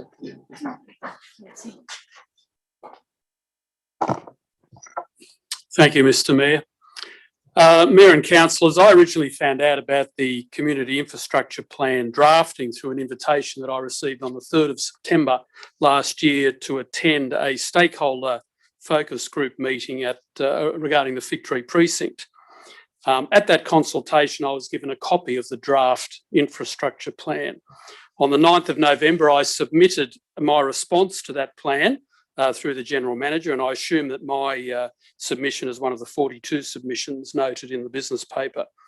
In that submission, I commended the 3 hubs, which effectively names the existing uses for those 3 areas. But I also expressed some concerns, including the need for much greater detail about council's existing infrastructure and assets and its remnant lands, for example. Also concerns about the Property Advisory Committee and the lack of transparency about the activities of that committee and the advice it has provided to council. To find out about the Property Advisory Committee, I went through almost 2 years of council business papers, but I was unable to find anything until last week. All of the minutes and so on were published in the business paper for last week's meeting. I also had concerns about the accuracy and clarity of information in the draft document and its correlation with the housing strategy. And I think we've seen, particularly with all the submissions that have gone in with the housing strategy, how there is confusion in the community between elements in the housing strategy and the infrastructure or the property strategy, as we're now calling it. I also put forward a concern regarding the need to transfer council's administration to the Fig Tree Park precinct, and I still don't understand the reasoning behind this and have yet to see a cogent rationale for that proposal. Mr. Mayor and councillors, for me, the big question underlying this property strategy is how is this community going to pay for all of this? Some other questions that I ask are, why have some council assets, for example, Fairland Hall or other properties, received no mention or attention in the property strategy? Why would you have council administration services occupying a precinct with the highest potential revenue generating possibility? I also wonder, how can all of this be achieved without major redevelopment, including increased heights and floor space ratios, or joint partnerships with developers? I note, for example, that the Henley precinct opportunities that are listed in the document includes a bullet point, considerable potential for residential development with a sustainable focus. In other words, residential development in the Henley precinct. There are also similar references to a residential component on this site in the document. I've asked myself how. Motion to extend. Councillor Sanderson, Councillor Miles, put the motion. All those in favour, against, declare it carried unanimously. Thank you, Mr. Mayor. I've asked myself, how can council best present a cogent argument or business case that will convince our community of the need for all that is proposed? Whilst I can appreciate the vision of the 3 hubs, I'm yet to understand how this vision can be achieved without sacrificing our current values of low built form and maintaining our existing open spaces, natural amenity and heritage values. Also, given the many submissions in the business paper for this and the housing strategy, it's evident that there is still significant confusion between the local housing strategy and the property strategy.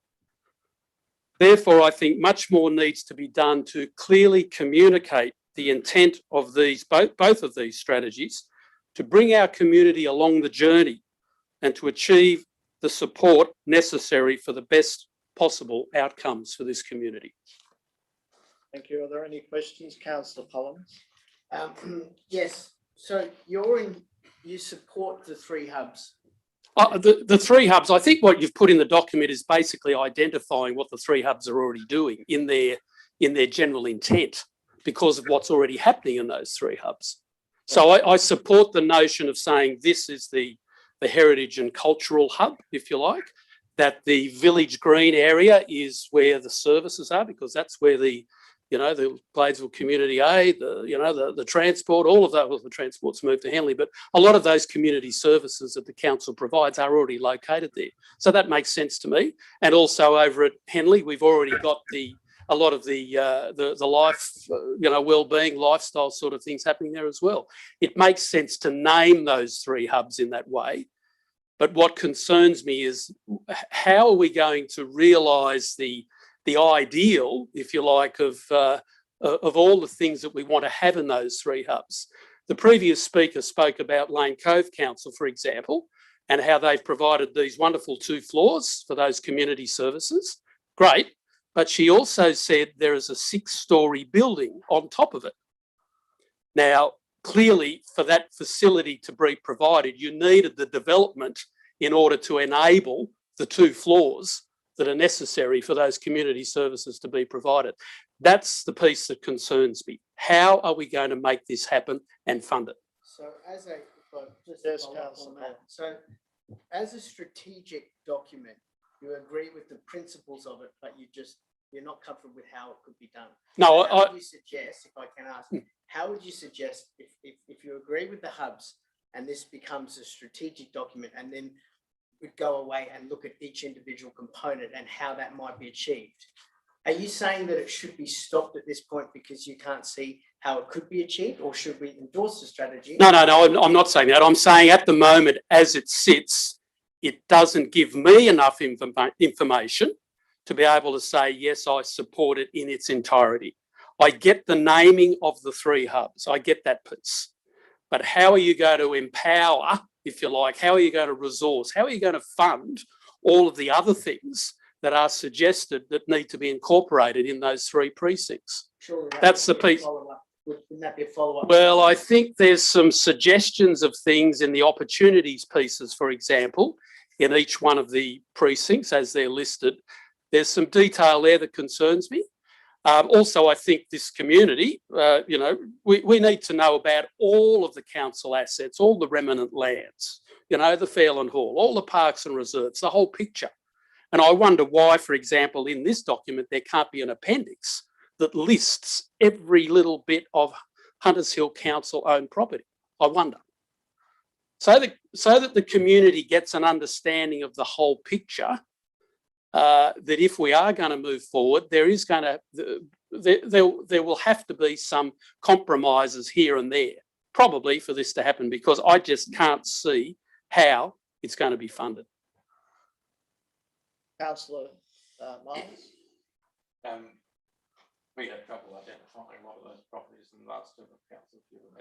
But there is a list. There is a list. I think I've got it at home. Can I just ask, just from your comments, does that mean that you wouldn't be supportive of any residential component on any of the sites? Well, the one example given here is Henley, for example. Yeah. Now, all I can see there, the only possible place you could put a residential component at Henley is somewhere on what's now a public reserve. Well, my answer to your question is no, I wouldn't support that. That in Henley? Yes, I can't support that. Not here or the Well, the village green would depend on heights and floor space ratios. Now, what I'm hearing, I mean, we've already got a planning instrument in place for that area. We've already heard that tonight in the housing strategy document. So therefore, why do we need to, make more?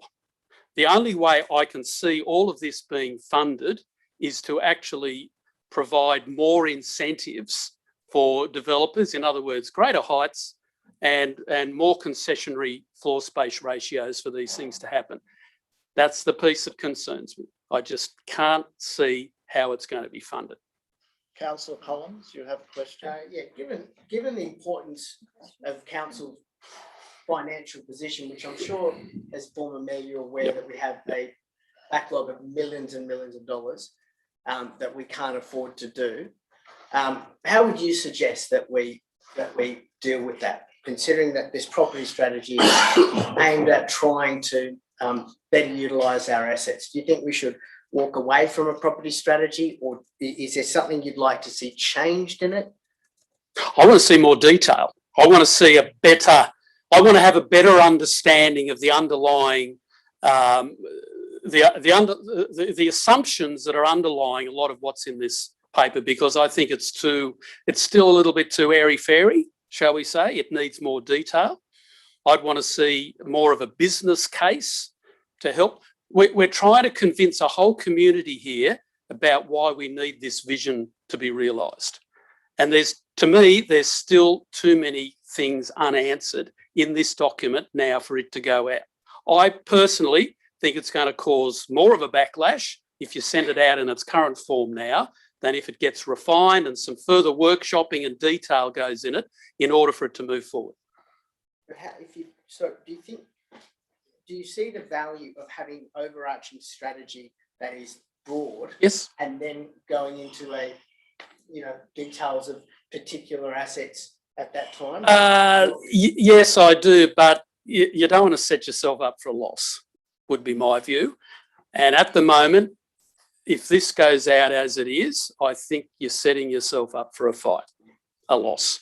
I think that's my view. What do you mean? Well, I think there's too many things in it here that people are going to say, well, hang on, no. That's not what. Sorry? What do you think? What I think in this document. You like the strategy? I like the strategy of the 3 hubs. That makes perfect sense. But what I don't understand and what I don't know is the strategy about how you're going to make that happen. But that's not the strategy that would come. No, that is. That's got to be. You can't go and put a wonderful, great vision out there for everyone. We want to achieve this, this, and this. There must have been conversations and discussions about how this might be realised. That's the stuff I want to know first before I would endorse a document like this. Any further questions? If not, thank you very much, Mr. Quinn. We now move to our next speaker, which is Ms. Raisin, who is here, is she? Is that Karen? Yes, it is, sorry.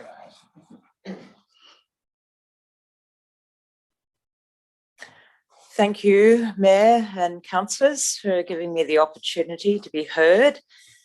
My main concern regarding the Community Infrastructure Plan, which is now called the Property Strategy, it remains the same as I outlined in my submission last year. First and foremost, I really don't believe ratepayers look for our council to become active investors with developers on our behalf and utilising council assets.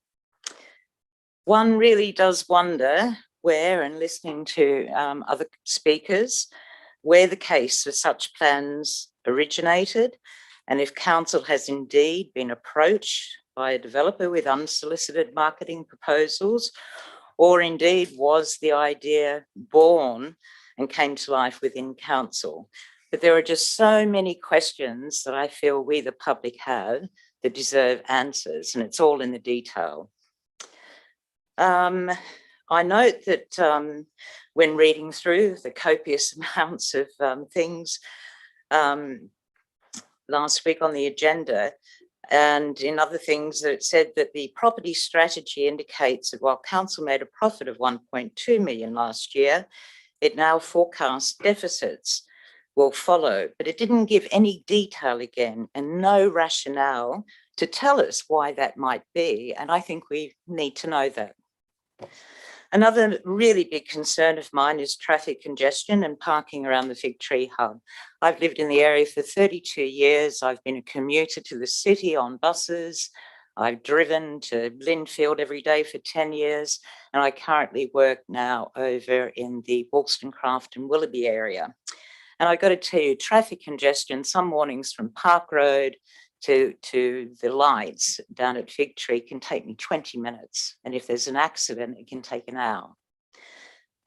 If, where it was mentioned in the LHS that the peninsula is off limits for any further sort of density building because of their access road out, I surely think the same has to apply to the Fig Tree Hub. I just can't see why this is nominated as being a good place to do further development and not other areas. And talking of that traffic congestion again, is that the latest information indicated that a traffic congestion parking report is going to be undertaken at a future date. I have to question, why is such an important report being done towards the final stage of this process, when surely it should have been prioritized to be right at the top before anything else to look to further development in that area. For those of us who use this area on a daily basis, we're fully aware of the congestion and the parking limitations, and really, I think, abhor the idea of further constraints that a big development is going to bring. Fig Tree is a bottleneck. Excuse me. Motion, Councillor Sanderson, Councillor Collins, all those in favour, against, declare it carried. Sorry to interrupt. We also need some transparency around the actual tree loss, the cumulative tree loss for this, if this Fig Tree goes ahead. And as I said, I think that, traffic has worsened since we put in extra lights and driveways when we accommodated previous development of residential and commercial properties in the area. And now we're going for more. I think there was a lot of marketing spin.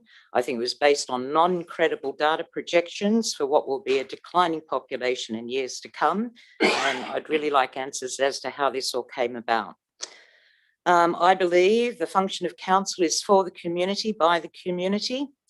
Overdevelopment, it comes at a cost, the loss of mature trees, the cumulative loss of trees, green spaces, traffic congestion, loss of assets, and with that opportunity for future generations. And I think it all impacts the way we're allowed to live our lives in this community.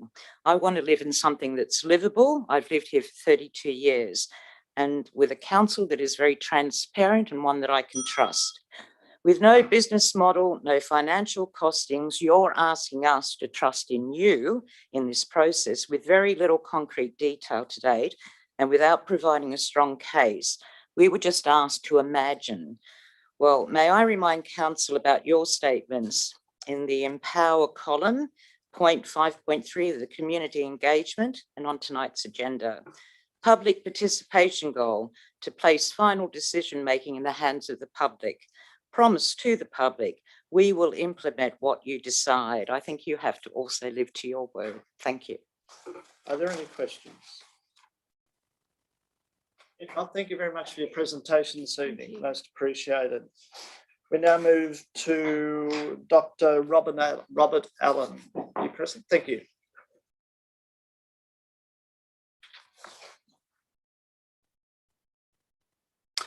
Good evening, Mayor, Deputy Mayor, councillors, staff. Thank you for this opportunity. I'd just like to preface this by saying that if I have any misconceptions, it is as a consequence of poor communication, which the Mayor was alluding to at the beginning of the meeting. The Council's community infrastructure plan appears to be laying the foundations for the destruction of things we love about Hunters Hill, and on the basis that it is to generate funds so the council can continue to serve the community. The claimed benefits of the CIP to the community are all to be paid for by the funds received from the sale of parcels of land and from the leasing of land and buildings. The sale of land will be the first thing to be done when the CIP is activated. And I have heard some suggestions that some properties have already been quietly rezoned in readiness. There have been no cost benefit or financial analyses presented publicly to support the CIP, and there is no price guide available for the target properties. Therefore, no spending can be planned until the property sale is complete. Long lead times for the projects can be expected. Is this CIP just a smokescreen to facilitate the sale of the ratepayers' land to developers, while there is very little interest in pursuing the plan any further on council. Nowhere have I seen any report on consultations held with the traditional owners of the land regarding their position on the CIP. And I think this is a serious omission, if it hasn't been done. Council has failed to keep the electorate informed about what is happening. The draft plan was circulated and surveys were conducted to gauge the level of community acceptance. Unfortunately, the design of the multiple choice survey to which I responded was seriously flawed. It was designed by somebody with a predetermined outcome to achieve. There were no options provided for negative responses. This survey could only ever show the community to be in support of the CIP and was a wasted effort and expense.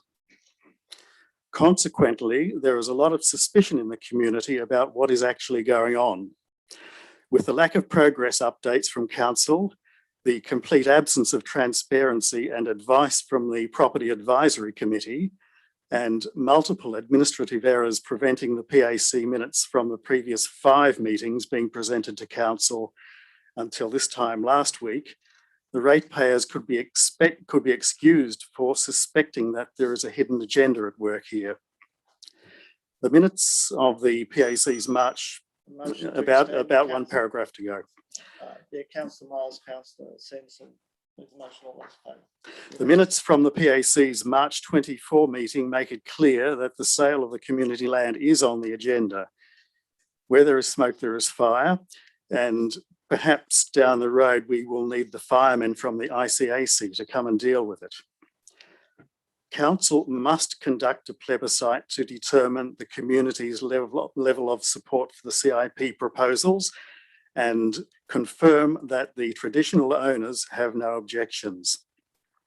I say a plebiscite because council has proven that it's unable to manage surveys. For a plebiscite, I don't know what sort of percentage you need to get to proceed, but I would suggest about a 75% in favour. That concludes my presentation. Thank you for your attention. Thank you very much. Are there any questions? Yes, Councillor Miles. Just through you to the General Manager, just confirming that we haven't rezoned any properties on the slide. That was my question. Madam General Manager. 3. Just on the traditional owners issue, have we dealt with that through the Crown Lands Act, dealing with Fig Tree and with Henley as a statutory process? If not, we probably should. Sorry, 3 years to me, yes, we had a native title advisory service. And we have consulted appropriately through the plans of management process. Any further questions? Thank you very much. Thank you. We now move to the next speaker, who is Mrs. Rosemary Miller, and that is to be read out by Councillor. I refer to the agenda of the original meeting on the 19th of April 2021, Council's report, specific elements of the property strategy. Under both the Village Green at Gladesville Road, Fig Tree Park, and the Arts Cultural Heritage Hub at Town Hall are development proposals for accommodating a residential component for downsizing. One of the main justifications given for additional residential development is that the ageing population of Hunters Hill will need to downsize to this dwelling type. Apart from the fact that the former works depot at Hunters Hill Town Hall has already been cleared and identified as a site for residential downsizing or retirement living, which will be added to existing stock and no doubt provide more than adequate space for the local community without the need for a second development, where is the guarantee they will in fact benefit Hunters Hill residents? Are these downsizing developments going to be reserved for the exclusive use of the Hunters Hill locals? Of course not.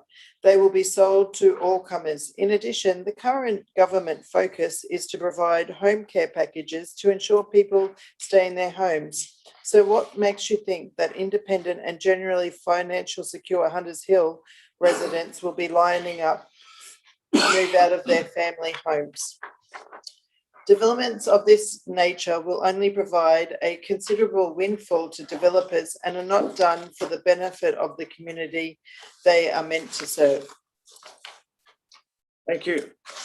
That now brings us to our next speaker, which is Ms. Caroline McInnes. Could you please give your presentation? 3 minutes. Thank you. Thank you for the opportunity. And I'd just like to acknowledge the Mayor and councillors and thank you for your service listening tonight. Yes, it's a hard job. So thank you for everything you do and the staff. I wanted to come tonight to enable my voice to be heard publicly and put on record my position in relation to the draft Community Infrastructure Plan as a member of the Property Advisory Committee. While I may be known locally by some as a member of the Hunters Hill Trust, I am also a board member of the National Trust.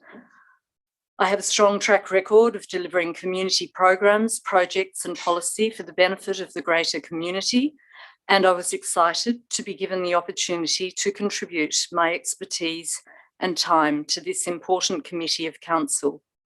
Can I please make clear that this participation was not as a representative of any organisation, but as a genuine member of the community who cares deeply about our beautiful suburb, its heritage, its trees, parklands, natural assets and sense of community.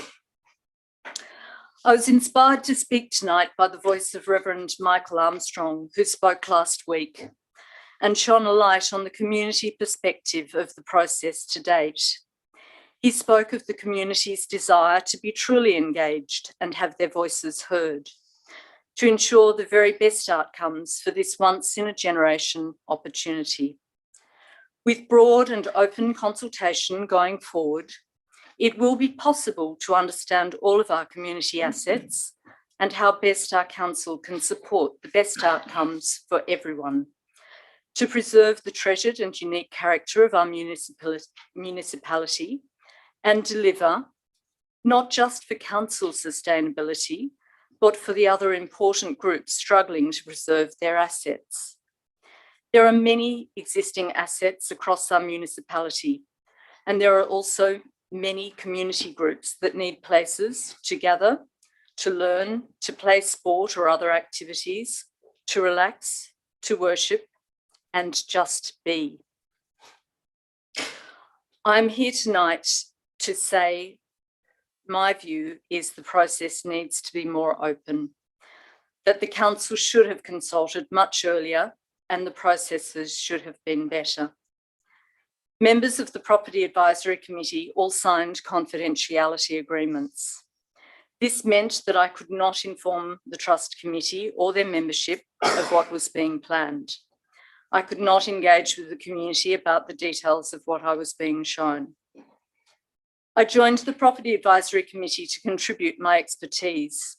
I was the General Manager for the Historic Houses Trust of New South Wales, responsible for some of the state's most significant heritage properties, their care, protection, sustainability and community use.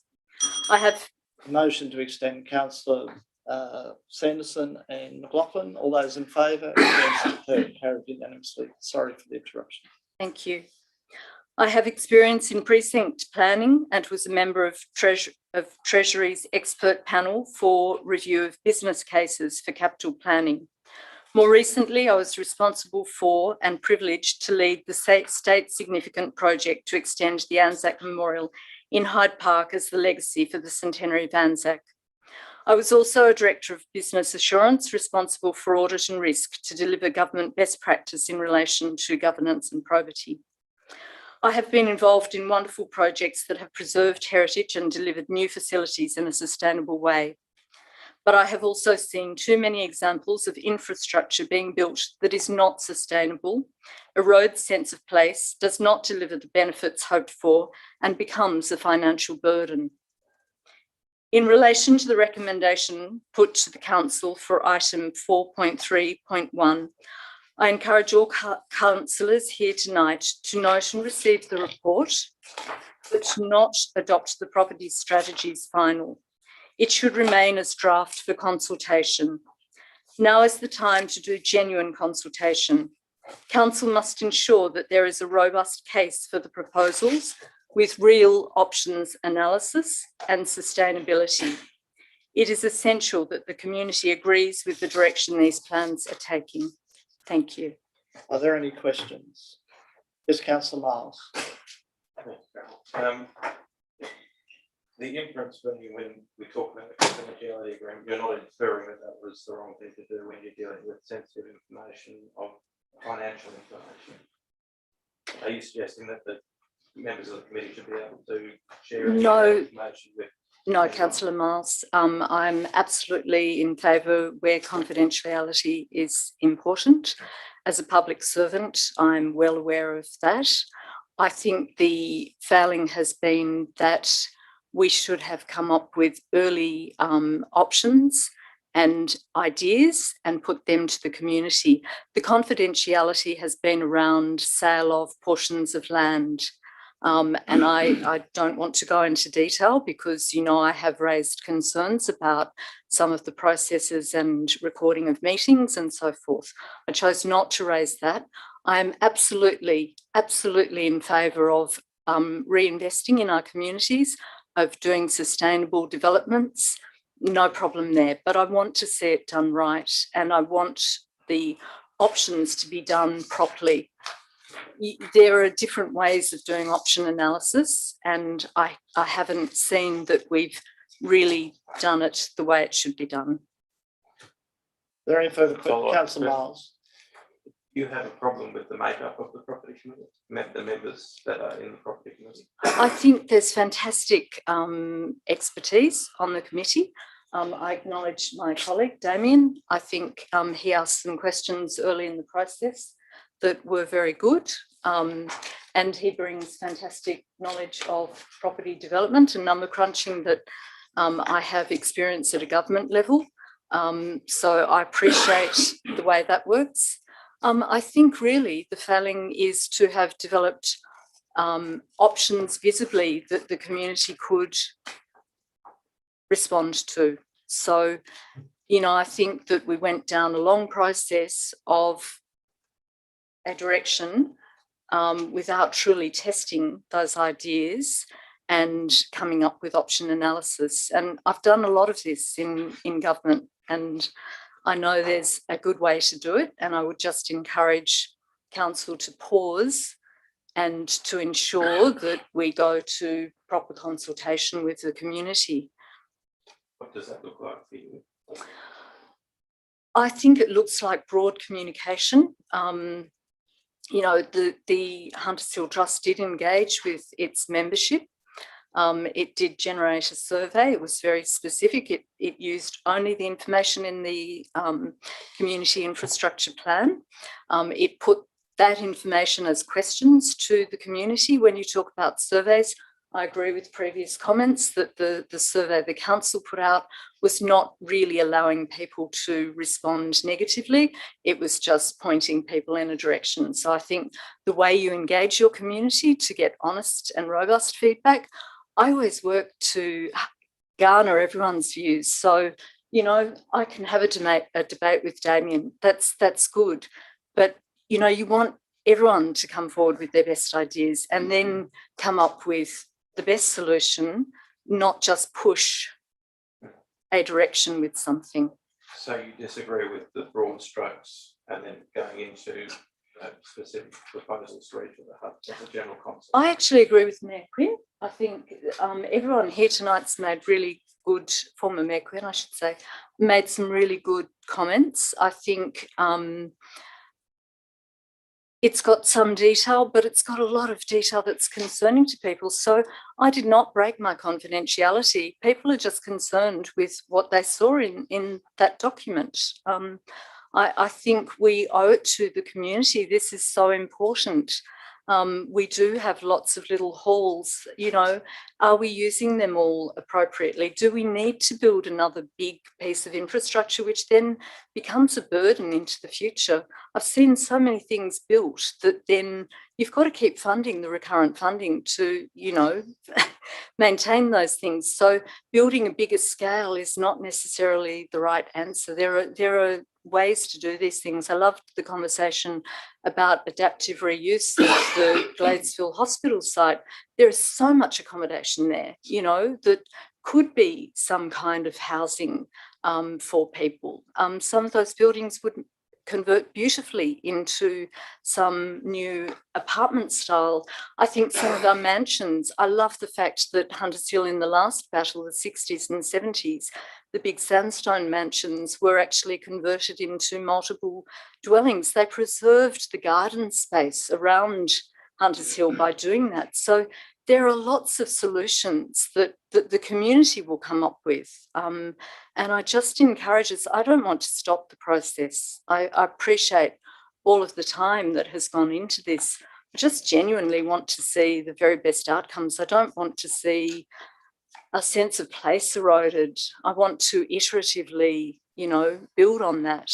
And you can absolutely do contemporary development alongside heritage. You just have to think outside the square and not be over ambitious. Are there any further questions? If not, thank you very much for your presentation. We'll now move to Mr. Russell Young, who they'll be read out by staff. Thank you. The current Property Committee, Council and the staff of Hunters Hill are to be commended for the improvements in transparency since the most recent and most significant property strategy that has been adopted before now. Parties are to be commended for publishing and widely advertising the existence of the draft plan, which we will obviously invite a lot of scrutiny and criticism. I'm sympathetic to the residents who live near sites where significant change is proposed. As a long-term resident of Gladesville, which was rezoned with very little community awareness, where public land was sold by council without tender, and where an important heritage listing of the timber cottage at 10 Cow Street was withdrawn after inclusion in the draft Local Environment Plan 2012. With all that has gone on in Gladesville, I am very sympathetic to the concerns of the residents near the sites where change is proposed. I understand there has been criticism of a lack of transparency, of a lack of published minutes of meetings and similar. That secrecy may be necessary when developing plans, but what we have seen with the development of the current draft plan is incomparably more transparent than what has happened to Gladesville in 2012 to 2013 and since. At that time, council refused to release information even after deeds had been entered into for the disposal of land without tender. At that time and since, minutes of meetings for the disposal of the public land had not been published. At that time and since, legal advice upon which council relied had not been published, and that transparency has long been complete. The legal advice was so dominant to councillors' handling of the transaction that presentations from members of the community were irrelevant. We were talking to councillors whose hands were tied by previous actions. We were effectively talking to a brick wall. Whatever criticism may be made of the current property committee, the current process has been a vast improvement from council's previous performance. It is a good thing that the draft plan has been published and local residents are able to make presentations to council before it's too late. When the DA for the Gladesville Shopping Village site was exhibited, there were approximately 279 submissions, approximately 99% of which was against the DA. Most of the objections related to events that were completed before the public were aware, such as rezoning to allow 180 flats in the 10 stories, the sales of public land without tender, the withdrawal of heritage listing of the timber cottage at 10 Cow Street. I do expect that what happened met the minimum legal requirements. But whatever publication of intended plans occurred, whatever consultation occurred, it was clearly inadequate. The current process may be criticised, but the current process is a vast improvement, and I thank and congratulate the council and staff for taking on a much more difficult challenge of managing this process with a far greater publication and the inevitable public participation. The community is rightly concerned about whether Hunters Hill Council can develop a master plan in a reasonable period of time, because Gladesville is still waiting for a revised master plan since council unanimously resolved on the 12th of March 2018 to develop a new one. The community is right to be concerned about whether council can develop the necessary protections to mitigate reasonable concerns about such development. Thank you for doing it in an open and with enough publication of draft plans that the community knows about the plan and can comment before it's too late this time. Thank you. We now move to Mr. David Salter. Would you please give your address, 3 minutes if possible? Thank you, Mayor, and I thank the council for this opportunity. By way of background, my wife and I have lived in Hunters Hill for 47 years and paid rates for 47 years. I'll confine my remarks to that section of the report that deals with the Fig Tree Park precinct in the draft community infrastructure plan. First, how did that word community creep into that title? Who in our community asked for more apartments and retail in a multi-storey development down Gladesville Road, encroaching on Fig Tree Park? Nobody. More to the point, who campaigned at the last election on a platform of spending millions on such development? None of you. And changing the name to property strategy doesn't change those facts. The primary rationale for this whole plan has nothing to do with benefit for the community. The real reason, confirmed in the document itself, is that council is now running deficits and that more deficits are likely. And what's your proposed solution? To risk millions of dollars you don't have on an unwanted development that you hope might deliver some additional revenue. That hardly seems like a great business plan. The first thing any sensible enterprise facing deficits does is review its staffing, reassess the scope of its activities, and reduce its capital expenditure. You are proposing to do exactly the opposite. Nor do you have the money for this scheme. There is the possibility, we're told, of a $4.75 million grant, but you would still have to borrow or do deals with a commercial developer. I doubt there's a single ratepayer in this municipality who would be comfortable with that level of financial exposure or the inevitable compromises to their council's independence.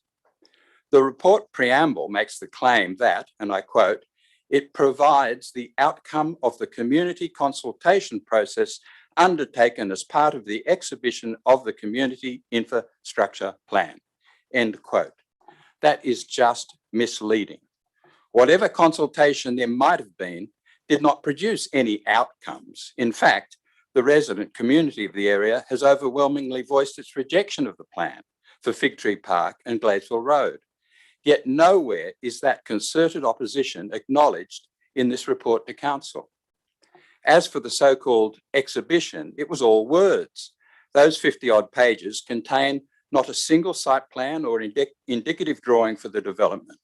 There are no estimates of costs. It is verbiage without facts, deliberately non-specific, so that there is nothing tangible for the community to challenge. Well, we are tired of these shams. We know this pattern. You go through the tick box motions of consultation, then ignore the views of ratepayers and approve whatever you'd intended to do from the outset. Let's be clear. Excuse me, Councillor Miles, Councillor McLaughlin put the motion. All those in favour, against, carried. Thank you. Let's be clear. The report you are being asked to rubber stamp here tonight is little more than a renamed rehash of the original community infrastructure plan. It is artfully composed to give the impression that there is a need for this development where none in truth exists. We're told, for instance, that Fig Tree Park needs to be activated. No, it doesn't. It is a lovely, quiet little park that gets plenty of public use. We're told that the driveways onto Gladesville Road cause traffic congestion. No, they don't. The congestion is caused by the fact that there are now 6 cafes and 4 new apartment blocks within a stretch of 60 metres. They attract hundreds of cars every hour, wanting to stop, turn in, turn out, do U-turns, or fight over parking places on a narrow and already busy thoroughfare. That's what caused the congestion. Council approved overdevelopment at an inappropriate location. And this project would only increase that problem even more. It is difficult to avoid the suspicion that this is no more than grandiose empire building by council and its officers, or worse, an attempt to create a commercial opportunity for an unnamed developer or developers and their backers. If the council genuinely believes it needs more operational space, why not just build something simple and fit for purpose on a site that would not destroy the cherished and long-standing amenity of a low-density residential area? I urge the council to reject the recommendations in this report that deal with the Gladesville Road Fig Tree Park precinct. Don't be seduced by platitudes and process. Abandon this risky, unnecessary and disruptive proposal before it gathers any more momentum. You don't need it and we don't want it. Thank you. Thank you. Are there any questions? If not, thank you very much for your presentation this evening. We now move to Ms. Carol Sheldrake, who's joining us on Zoom. Is Carol available? Oh, yes. Right. Good evening, Mayor and councillors. Thank you for this opportunity to address the meeting. I am here as a representative of the Hunters Hill Bridge Club, which is a large community group of over 300 members in Hunters Hill. My first comment relates to the CIP document. I noticed that this document is now renamed a property management document, which somewhat worries me, because if it is to be interpreted as a way of council, using institutions to find financial sustainability, then surely there should be included in this document some sort of costings so that community and council can make informed decisions about what is being discussed. The information that was gathered in this document was done through online questionnaires. At no point was finance or anything included in the gathering of this information, and suddenly it has now been reinvented as a property document, which worries me. In terms of the CIP and the Hunters Hill Bridge Club, our members are incredibly alarmed by the lack of mention anywhere in this document, firstly, of the Hunters Hill Bridge Club as a local community organisation, and secondly, of the club as a significant stakeholder in the use of the Henley precinct and specifically the Henley Community Centre. Other users have been identified, but the Hunters Hill Bridge Club is invisible to any reader of this document. This worries us as we are a key user of the Henley Community Centre, yet if you read the document, it sounds like this building has been empty for years. The club has paid conservatively as estimated over $200,000 to council in terms of rental income over the last 8 years. And we have contributed financially also to many of the improvements to the site. There is no mention of this in what is meant to be a property plan. This does not augur well for transparent and informed community process, as anyone reading the document would assume that there hasn't been anything or any income generated from the Henley Community Centre over the past year, or any significant stakeholder at the site. We are all really concerned that council does not recognise or identify the Hunters Hill Bridge Club as a community stakeholder in any of the relevant documentation in the CIP. So as well as this, I'm now just going to turn my attention to actually the Henley precinct, which is the one that relates to us. The community feedback stated a common response of keeping the asset as represented by the Henley precinct and the Henley Community Centre specifically as a community resource. It was felt important that community groups have somewhere within the council area that they can meet, that they can participate. If the Henley Community Centre is to be transferred to private commercial use, which is an option opened in the plan, noted in the plan, this will represent a loss of an important asset for all local community groups. The use of the centre as a restaurant will alienate and prevent community groups from access and use of the centre. At the moment, the Henley Hall at the community centre is used by Hunters Hill Bridge Club and brings the council $35,000 per annum income for Monday to Friday usage. This weekday usage of the large hall still gives council the opportunity to rent out to other communities. Could you just hold for 1 second? Councillor Sanderson, Councillor Collins moves the motion. All those in favour, against, declare it carried. Sorry. Thank you very much. The weekday, as I'll repeat, the weekday usage of the hall gives the council the opportunity to rent out to other community users during the week, and this is occurring at the moment. And the option of having Monday to Friday community users still enables weekend access by external users for higher income producing events. This mix of community Monday to Friday usage and weekend outside event usage helps to manage the income from the centre and also ensures that this precious asset is not lost to the local community. Community groups has been mentioned right throughout this evening are a very important part of having a healthy and vibrant place. They are an important part of what makes Hunters Hill a great place to live. It is not all about having coffee shops. It is about having places for volunteer and community organisations to meet, support and create a wonderful health and wellbeing area. The other issue that comes with this is if council is considering to use the Henley Community Centre as a commercial site, this will cause increased traffic flow to the area. In the community infrastructure plan, there is a statement continually resourced that there is plenty of availability of parking at Henley. I cannot agree with this statement. The status of access to both car parks at Henley are through single lane driveway accesses, and this will be incredibly problematic if there are more users for the area. It is a one-way system. The other issue that hasn't been raised is the only access into the lower car park, which is the large car park, is through a preschool car park, which means that people will be coming and going as parents and children at certain times are accessing and walking through this car park.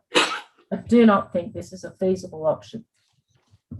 Therefore, our response to the CIP property plan is that first of all, the council must amend the plan to include an outline of the current use of the Henley Community Centre and include and recognise Hunters Hill Bridge Club as a significant stakeholder and user of the site. As the document stands now, it is as though there is nothing happening at present at the community centre. I would also strongly ask the Hunters Hill Council to keep the Henley Community Centre as a community centre and allow community groups to operate in this area. The other further step in this process, I feel, is that community consultation is needed at a more rigorous level.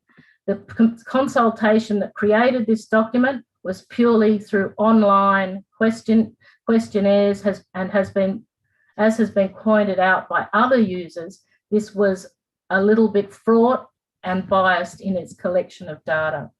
We would recommend that the community needs to have further consultation and further information so they can make informed decisions about what is happening in these hubs. Thank you. Are there any questions? Yes, Councillor Collins.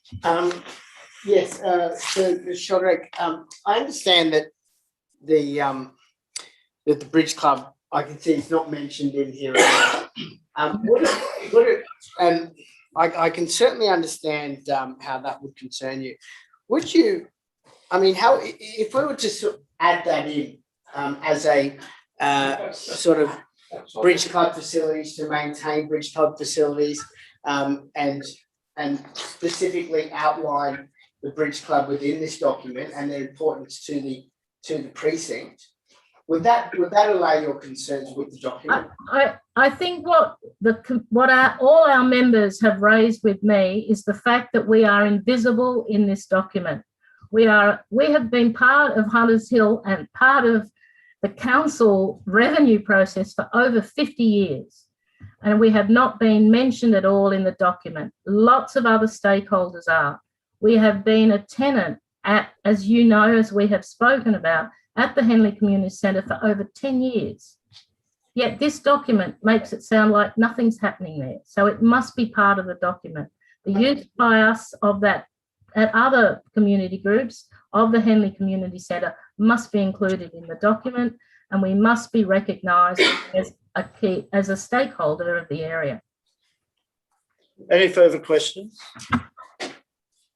If not, thank you very much for your presentation. And we'll now move to our next person once theirs read out, and that's Mr. Paul Margison. That please be read.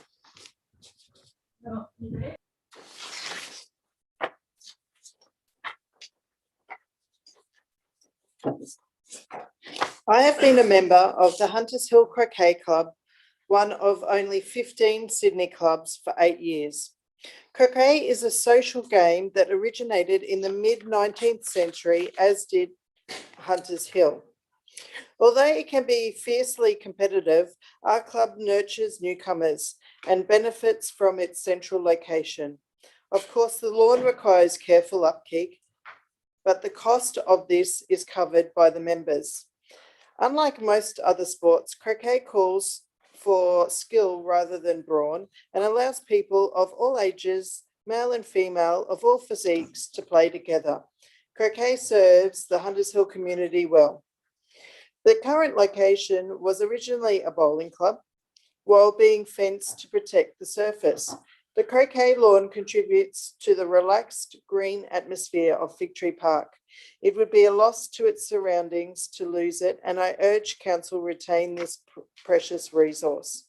Should council choose to remove croquet to one of the greens of the former Henley Bowling Club, it is essential that the club not be penalised financially. Council should cover the cost of upgrading the surface of the former bowling club lawn to croquet standards and fencing it, and also allow access for maintenance, provide storage space for equipment and access to the facilities equivalent to those of the current clubhouse. Thank you.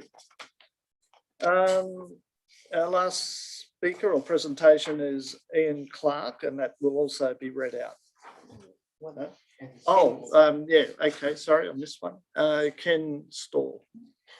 Dear Hunters Hill Council members, it has come to my attention that there will be a council meeting tomorrow evening to discuss plan changes to the use of the Henley Community Centre. I'm greatly distressed about the proposal to alter its use in such a way that Hunters Hill Bridge Club will no longer be able to use the premises for games of bridge. The average age of bridge players, according to the Australian Bridge Federation, is over 70.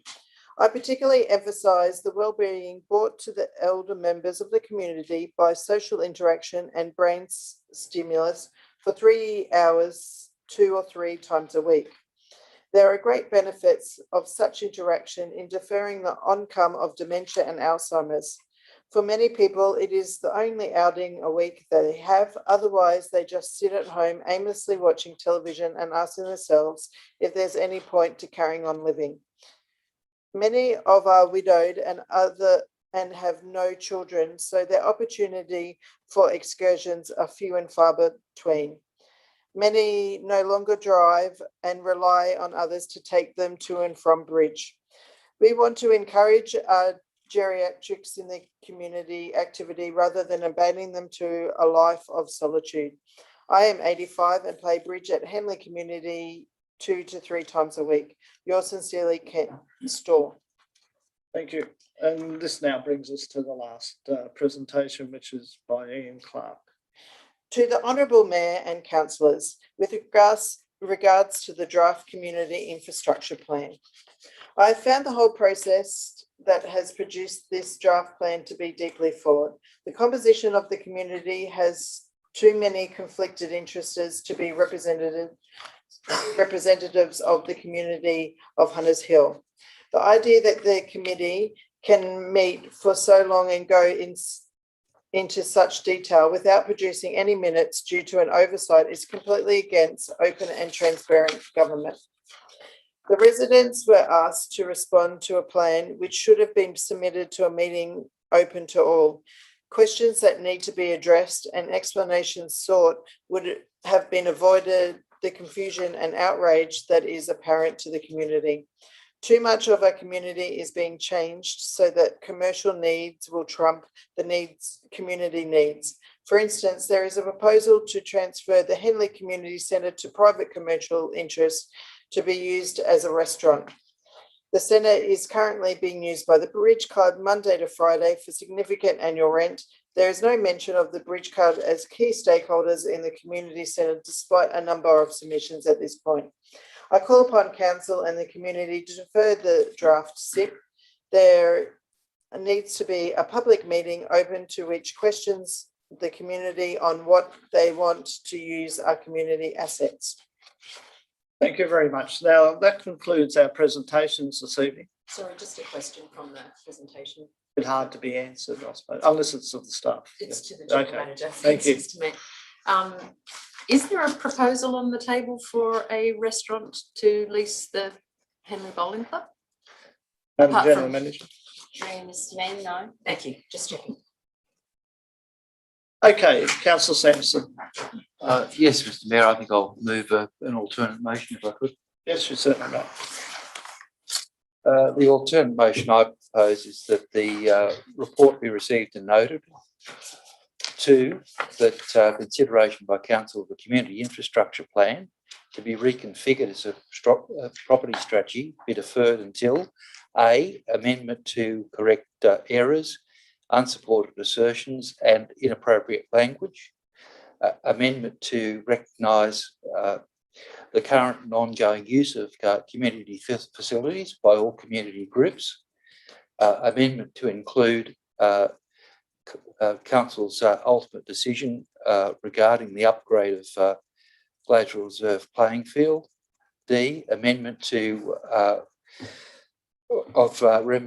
remnant land policy to include broader reasons for not selling encumbered land in a manner that will limit its use or encumber it in a manner that will limit its use, including but not limited to 1, contribution to public access to foreshores, natural areas, parks, sport grounds, or land or general community use. 2, contribution to linkages between streets, lanes, and other areas to improve access between lands. 3, view corridors. 4, maintaining the curtilage around heritage items. And 5, allowing plantings to improve tree canopy and biodiversity corridors. 3, that Council commences the next phase of investigation of options and community consultation on the arts and cultural, former depot site and Greens, Gladesville Road and Fig Tree site. 4, that a further report be provided to Council following investigation of options and associated financial modelling. That Council write to individuals and organisations who provide a response during the public exhibition period to thank them for the submissions and to advise of outcomes and next steps. Is there a seconder to the motion? Councillor Croquet. I copy from you. I can't seem to get it to load.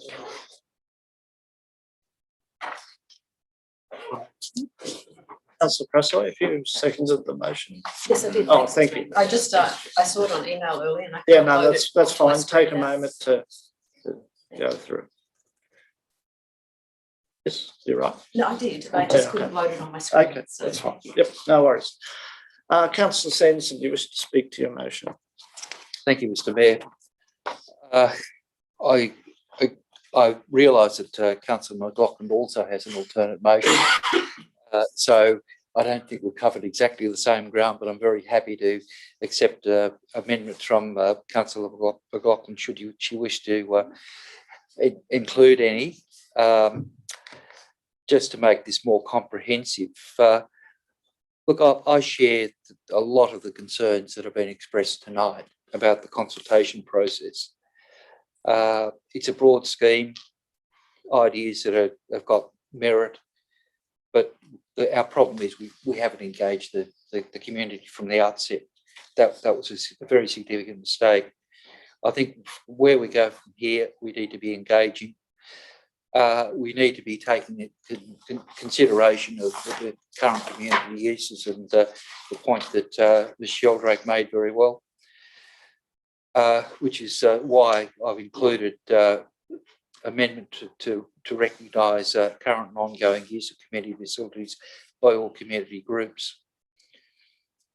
The value of community groups has to be brought into this equation, and I feel that the Bridge Club in particular has been negotiating for some time, and they're there by virtue of an alternate motion I brought to council to give them security of tenure until such time as a new lease was executed. I see the community infrastructure plan or property strategy, whatever you call it, as a work in progress.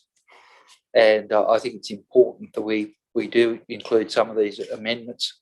One of the things that really has concerned me is the sale of so-called remnant land. And I've been banging on about this and not got anywhere with it. So now I want to finally include it in a notice of council, just to say that there are other things to be considered. And in particular, we have an excellent report about the importance of creating biodiversity corridors between Kelly's Bush and the western areas in the municipality. And I'd just be very concerned if we do anything by way of sale of land that's going to jeopardise our opportunity to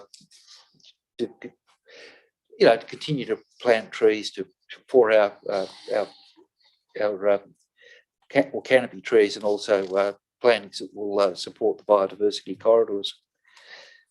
I think we've gone so far with this that council needs to get a report. We need to start understanding financially what the situation is, and that's why I've maintained those elements from the original motion.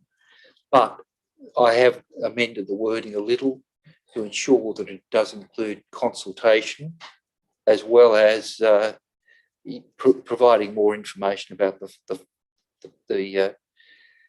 whether any of these proposals will stack up financially, as some of our speakers have rightly about which some of our speakers have absolutely rightly expressed their concern.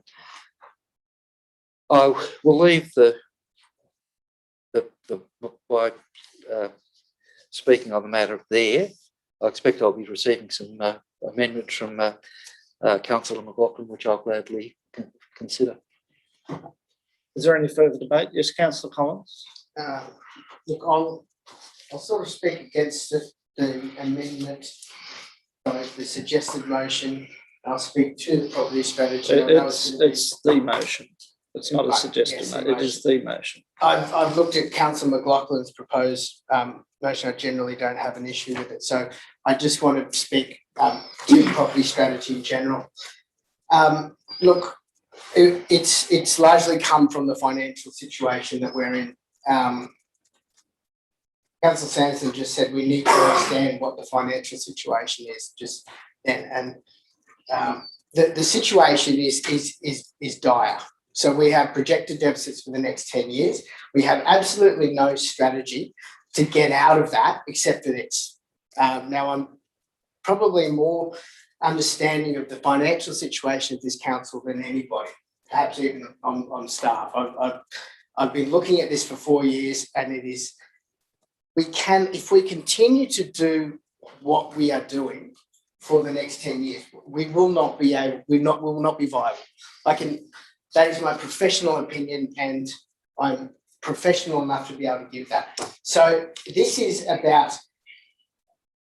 the idea that we can just sort of plod along and every year just sort of get through the year is not a long-term strategy. And we are here to think for the future and plan for 10, 20, 30 years. Now, we have not been given a viable alternative. There's been criticisms of the plan itself, and I hear those and I understand it. But we are going to the very nature of whether or not this council can continue to be a viable entity. And without an alternative suggestion, this is what we've got. This is what we've come up with. Now, the strategy itself is meant to be broad enough to articulate a vision rather than to delve into the specifics of each individual item and costings and so forth.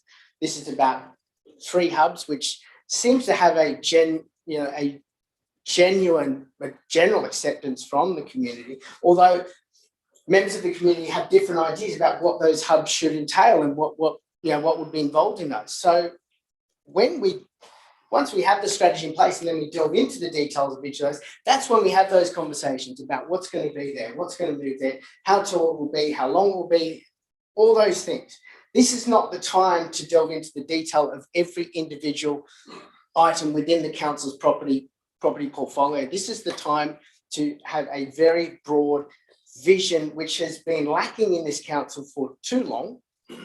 It's just been plodding along, and then we can go into the details. This document itself doesn't give council the ability to start building something or start tearing things. It is purely just a general direction, and then every process that's involved to actually make something happen that has been suggested here is a long and arduous process. I mean, even if this was adopted today and then started working on one of these hubs, nothing's going to happen for a year or 2 years. It's a very long-term plan, and there are so many iterations and so many opportunities to give feedback on that. So this is so far high level that the idea of costing a particular project is just way beyond the scope of the strategy.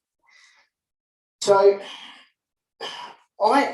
from my perspective, I want to see, my vision is to have a community that preserves everything it is, that also improves it and makes it more fit for purpose for the changing demographics that we have. I have a young family, and to be honest, I'm really tired of on a Sunday and ask where the kids want to go and say, oh, well, let's go to a Park and Lane Cove or Meadowbank, because we are so far behind in all the things we do. We don't have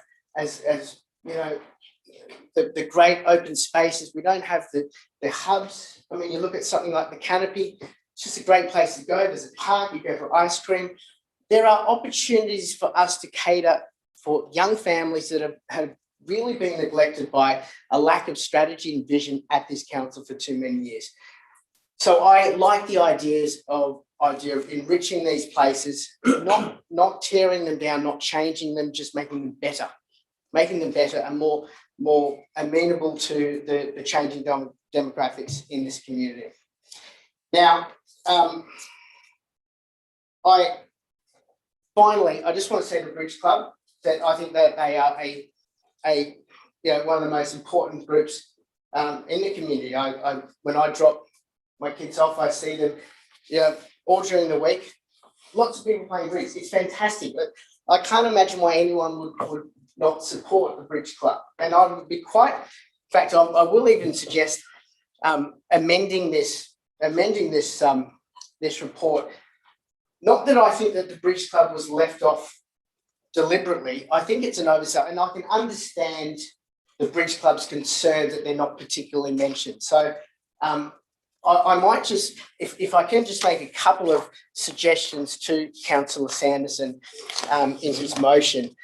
And on page 20, when we talk about lifestyle and wellbeing precinct, there's a number of, on-site car parks, court, Greenway Centre. Can we just mention the list the Bridge Club there? Would Councillor Sanderson be amenable to that? Yes, Councillor Sanderson. I think we've already got that covered, Councillor Collins, because 2B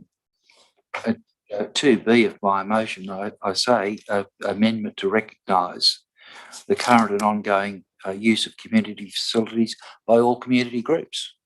Okay, but not specifically mention the. Well, okay, that's fine. There's plenty of other groups. Okay, I'm happy to, I'm just suggesting That might come out in the. It was just allay concerns, because I think the concerns, I can understand how the Bridge Club feel that way. It is not the intention of the document, and I just think it's just easy to just put it in, just to allay those concerns, so the Bridge Club realise that they are part of this vision, absolutely part of this vision. So I'll leave it at that. But what I just want to finally say is that whilst I can, I've looked at Councillor McLaughlin's amendment, and I would support that because it does cover off just a few small things that need to be dealt with before the actual, but still allowing us to continue to investigate these hubs and see what opportunities there are without spoiling what's sort of coming up now. But I just think the idea of just really kicking the whole thing down the road is not really aligning with our vision. And if anybody has any doubts about the financial situation of this council and how dire it is, I'd like you to come back to the next meeting, the budget, the 10-year, 3-year, Mr. Mayor. Would that budget be coming to the next meeting? I believe so. Through Mr. Mayor, yes, so the quarterly reviews on this paper and the 21-22 budgets, the 17th of May. So you'll be able to see the 10-year, and by all means, no one ever has before, but I'd invite you to come to that meeting with any suggestions as to how you'll be able to improve those figures as they stand. I haven't seen them yet, but I can't imagine they're going to be great. So with that, I will. Thank you, Councillor Collins. Is there further debate? Yes, Councillor McLaughlin. Thank you, Mr. Mayor. I have prepared a motion which is so uncannily similar to Councillor Sanderson's that you would have thought that we would have worked on it together, but we did not. We were completely separate. I'd like to think. Can we get the best of both of them? Yes, you may, but I would like to think that maybe great minds think alike. But anyway, so on that basis, I would be suggesting that we add in a couple of amendments that I have flagged in my motion, which talk about, it would be, I'm not sure exactly where it's going to be, but my point 3 would talk about that council prepare a document and map that outlines and identifies council's property portfolio, open bracket, to be included as an appendix to the property strategy, close bracket. Is that, do you want to deal with these separately so that we can incorporate them, or?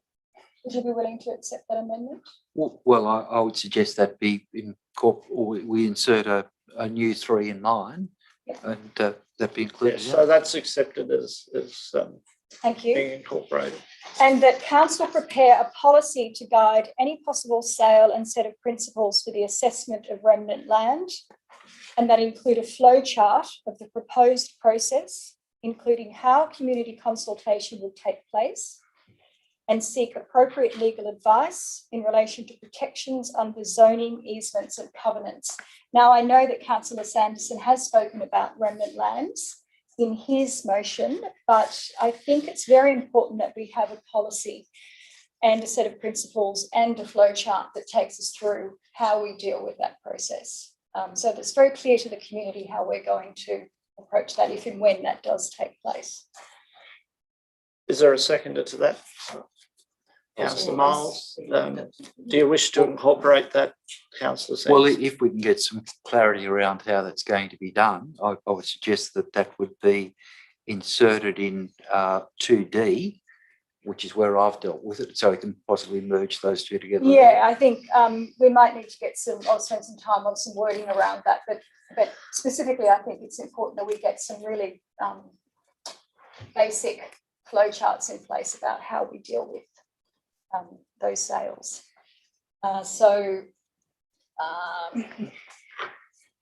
What do we do? Do we suspend standing? Standing orders to get that into. I think that's probably a good way to go. Yep. Is there a motion to suspend standing orders for the purposes of incorporating these? Councillor McLaughlin, Councillor Croquet, second. Put the motion. All those in favour, declare it carried. Suspension of standing orders while we resolve these. I will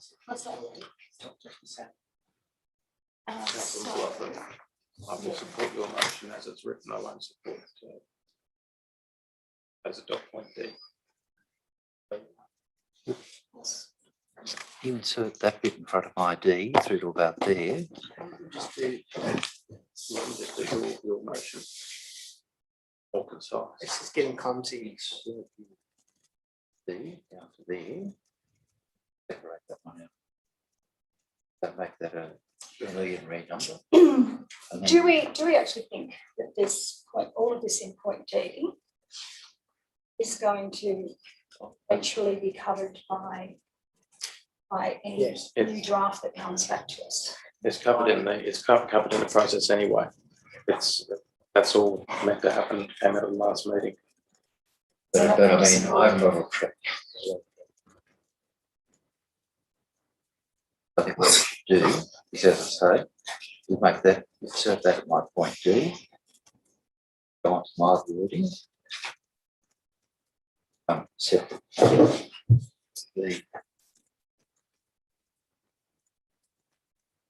I think it's clear and concise, and I think it just gets what needs to be done. So let's just do it your way. Do you want to read that to me? Understand you said it. So if we, well, I mean, I have to say that that's. Yeah, I just. If we're going, I think it's going to get done, and if it doesn't, we can bring it back.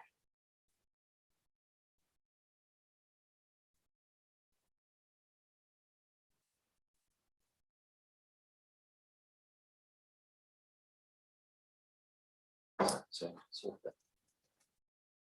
that goes in what I want to do.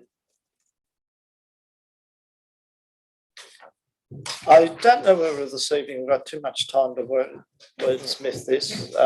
We don't want to run out of time again tonight. So I think if we can simplify the process would be appreciated. It's just. I'm going to move, sorry. No, can we move back to second? Yep. Is there a seconder? Councillor Collins, put the motion. All those in favour, against, declare it unanimous. I'm going to make my amendment to point 4, I think it is, as it is. Oh, sorry. So are you for, Councillor McLaughlin, are you foreshadowing a new motion, or are we still trying to incorporate? No, I guess I'm asking, would you be willing, Councillor Sanderson, on the basis of getting a unanimous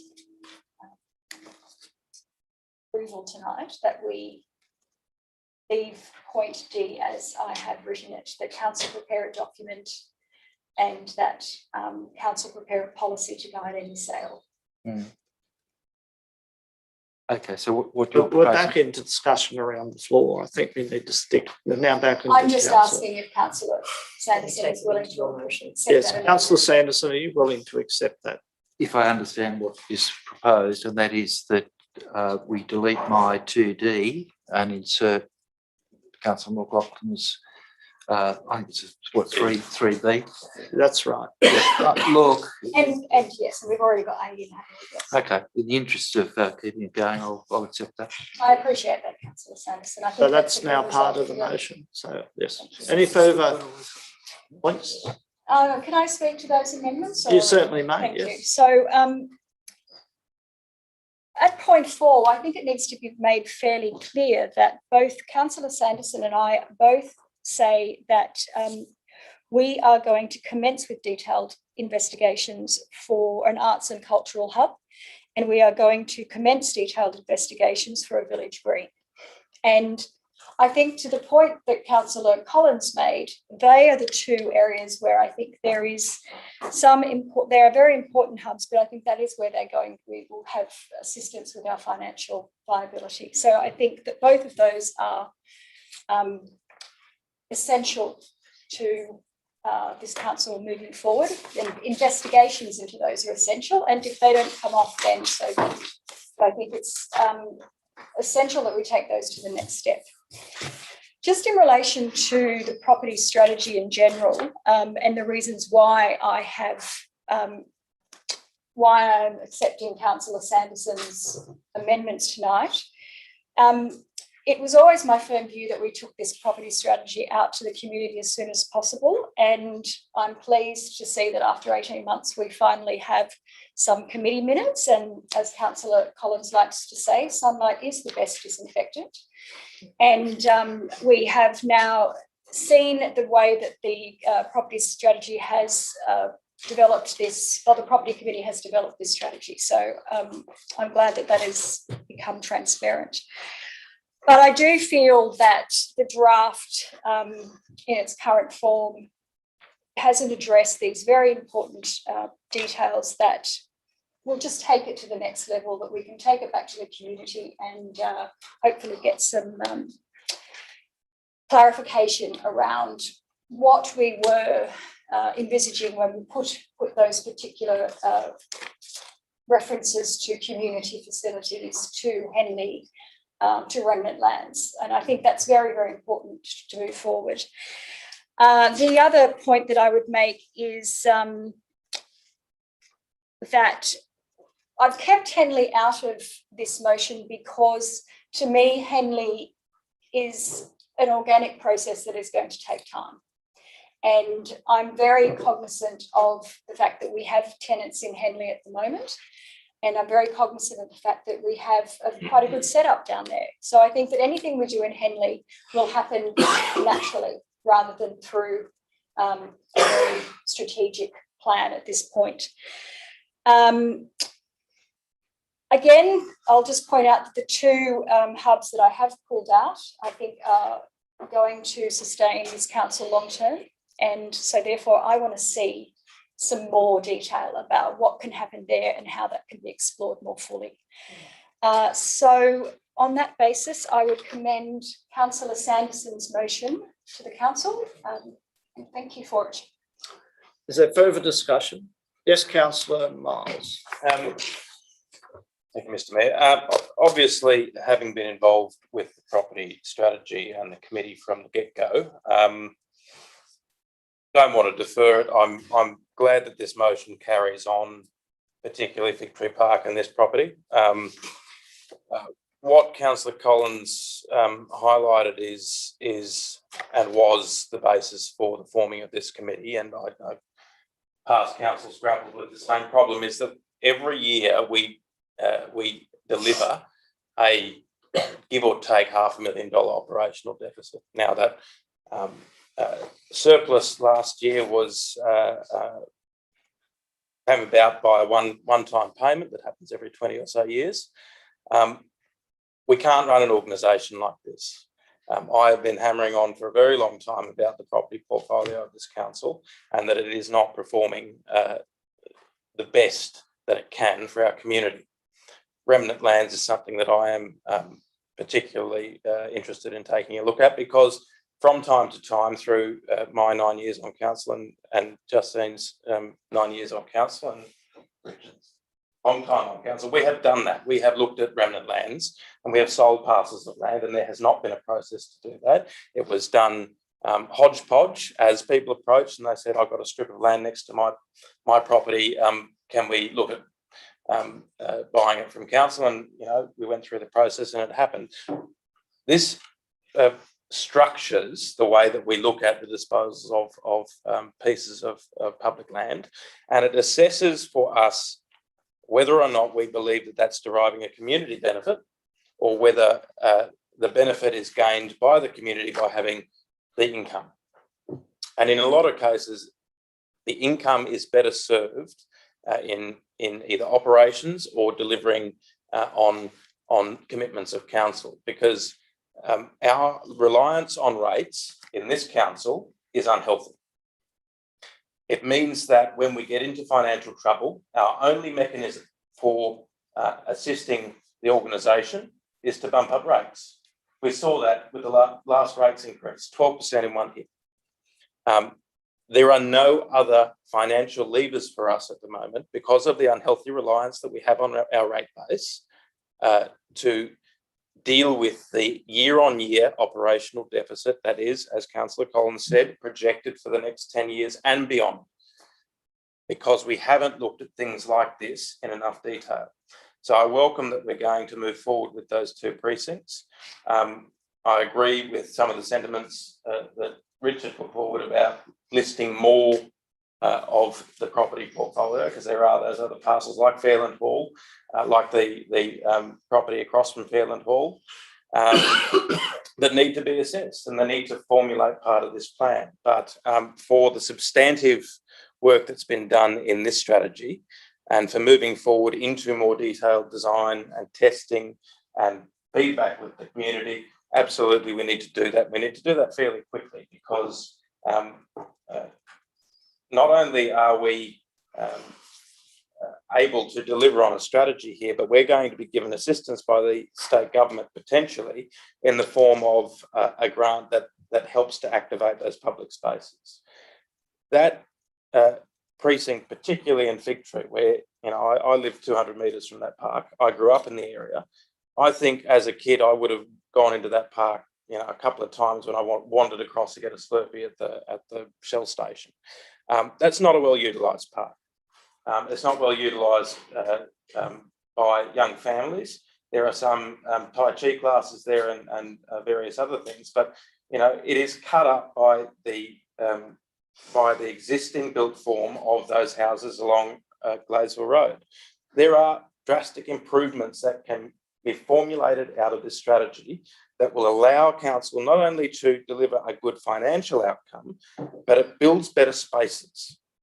And that's something that has been lost in a lot of the communication, is that what we will deliver is a better financial outcome, but it's also going to be a better community outcome that is formulated out of the redevelopment and reconfiguration of sites like Victory Park and this site.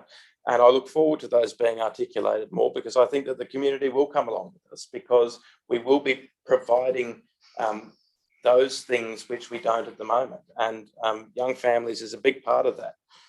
As a young person on council, I can say we have not done enough to cater for young people and young families in Hunters Hill. We just haven't.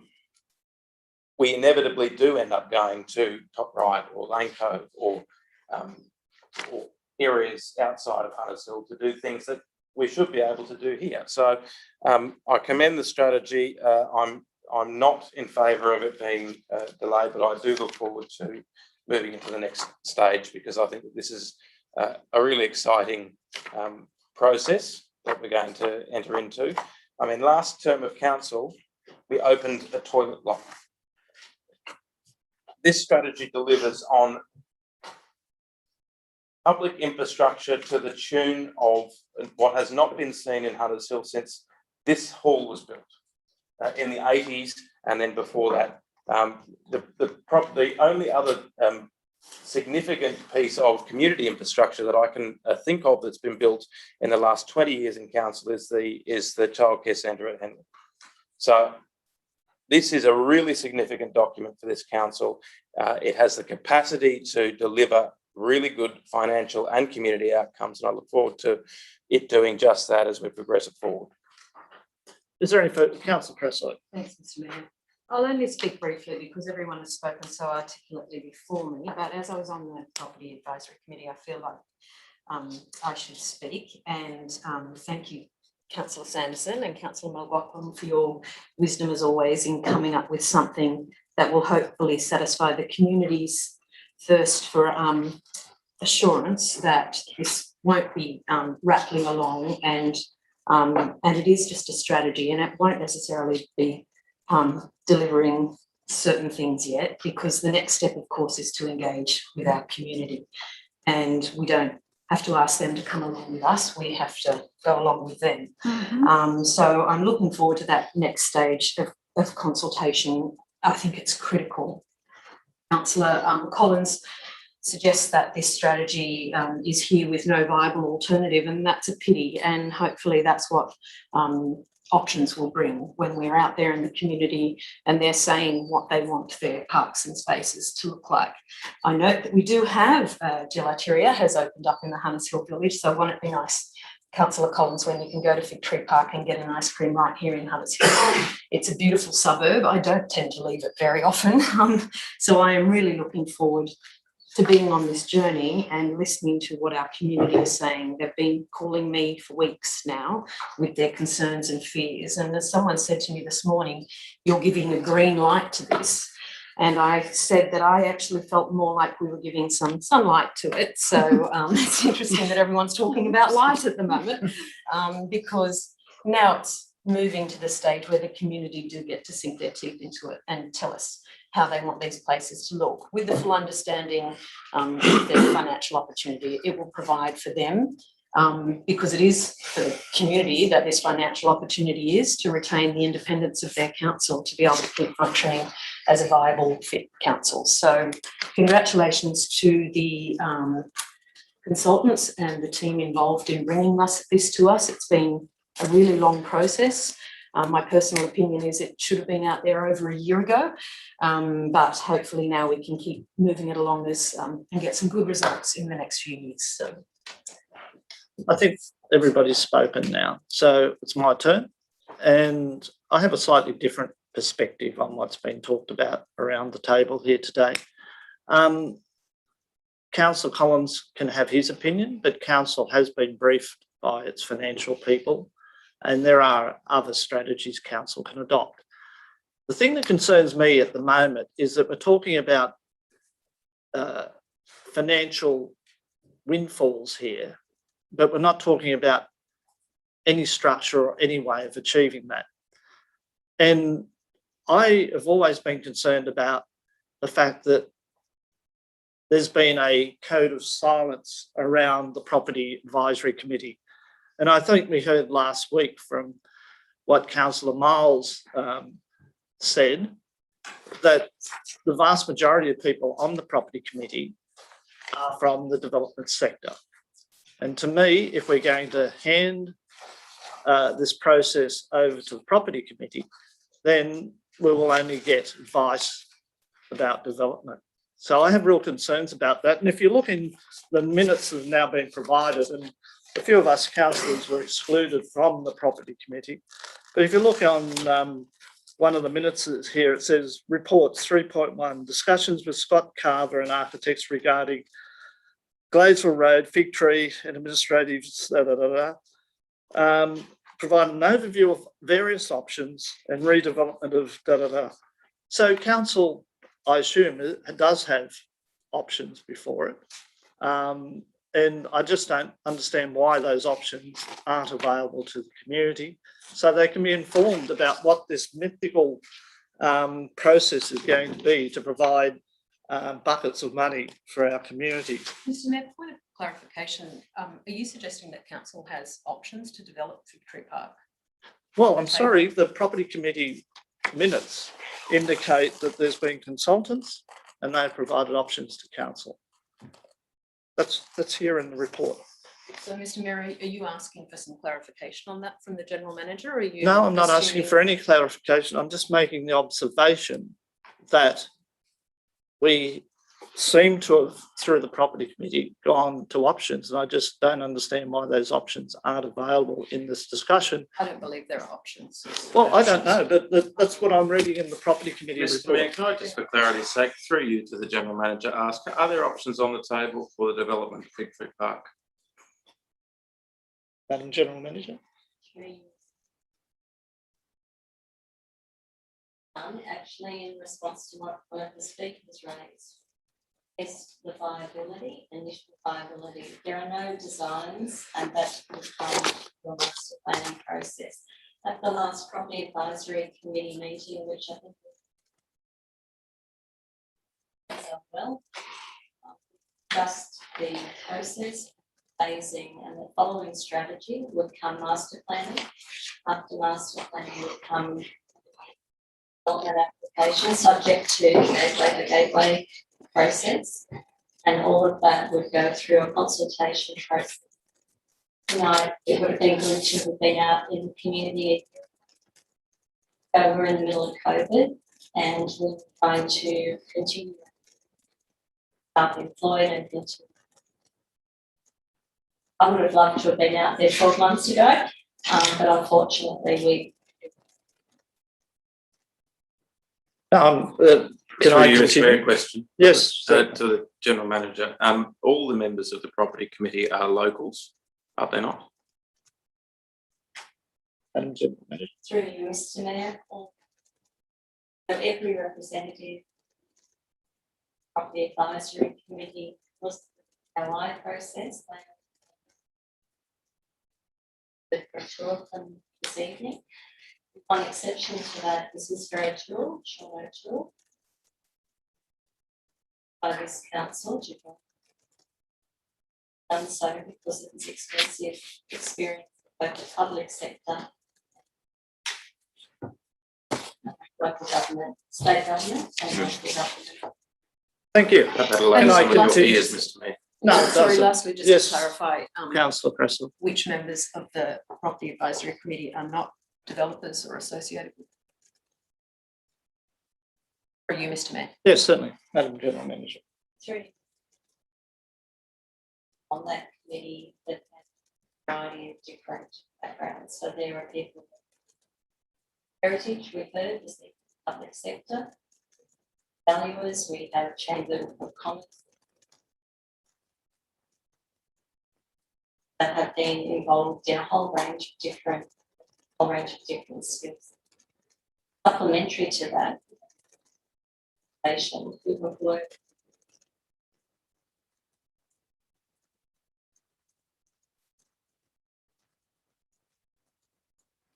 settings through. Councillor Collins isn't a developer. And I'm not a developer. Oh, sorry, excuse me, sorry, I apologise. There are 3 councillors on the Property Advisory Committee, and as of last October, all councillors are members of the Property Advisory Committee. I would also say throughout this whole process, the discussions around the strategy and looking at various options and massing studies or viability, that process is run parallel with councillor briefings, which councillors have all been in attendance at or have been invited to. Well, I'll get back to what I was saying. That clearly councillors, with probably one exception, is not involved in the property industry. But the point I'm making is that these meetings are being conducted without report to council, without being made public. And I think there's a lot of information that is alluded to in the minutes that should have been in the public domain. It would help in council maintaining some credibility in this process.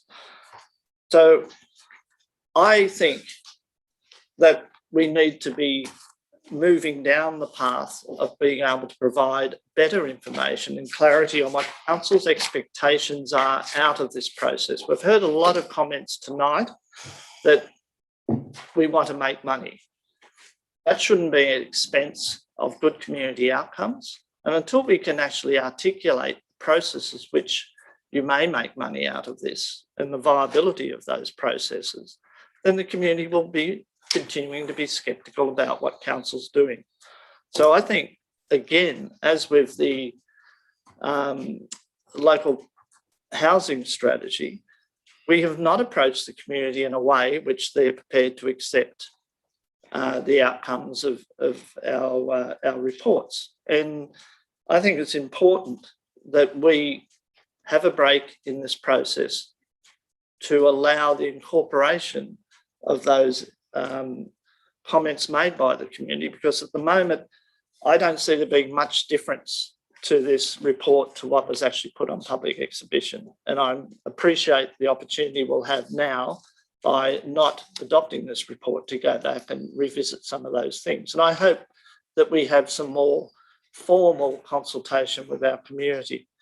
So to me, I don't think this strategy is ready to be adopted, and I'm glad that that's no longer on the agenda today. I think we need to be much more transparent about what we're thinking about and what our practical solutions are to what is an overarching vision. And I don't think there's anybody that would argue with the vision. It's all about the practical outcomes that flow from that and how they have those outcomes may achieve a financial return for council, but at what cost to the values which the community hold in our area. So I'll support the motion on the basis that the matter is going to be further considered, and I would be very disappointed if the original motion was to be pursued of adopting this document tonight.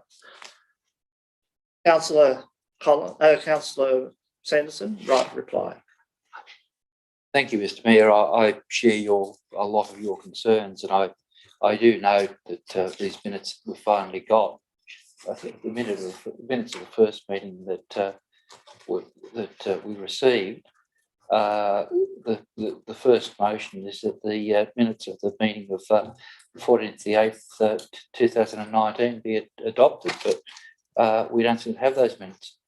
So there's a bit more to be dug out there, and I think the processes really need to open up.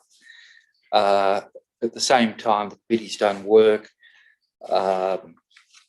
I think the important thing is I have had a lot of concerns about it, but it's important that the plans that are, or whatever, everything that there isn't a good reason for confidentiality. Everything should be out there in the public domain to allow proper debate.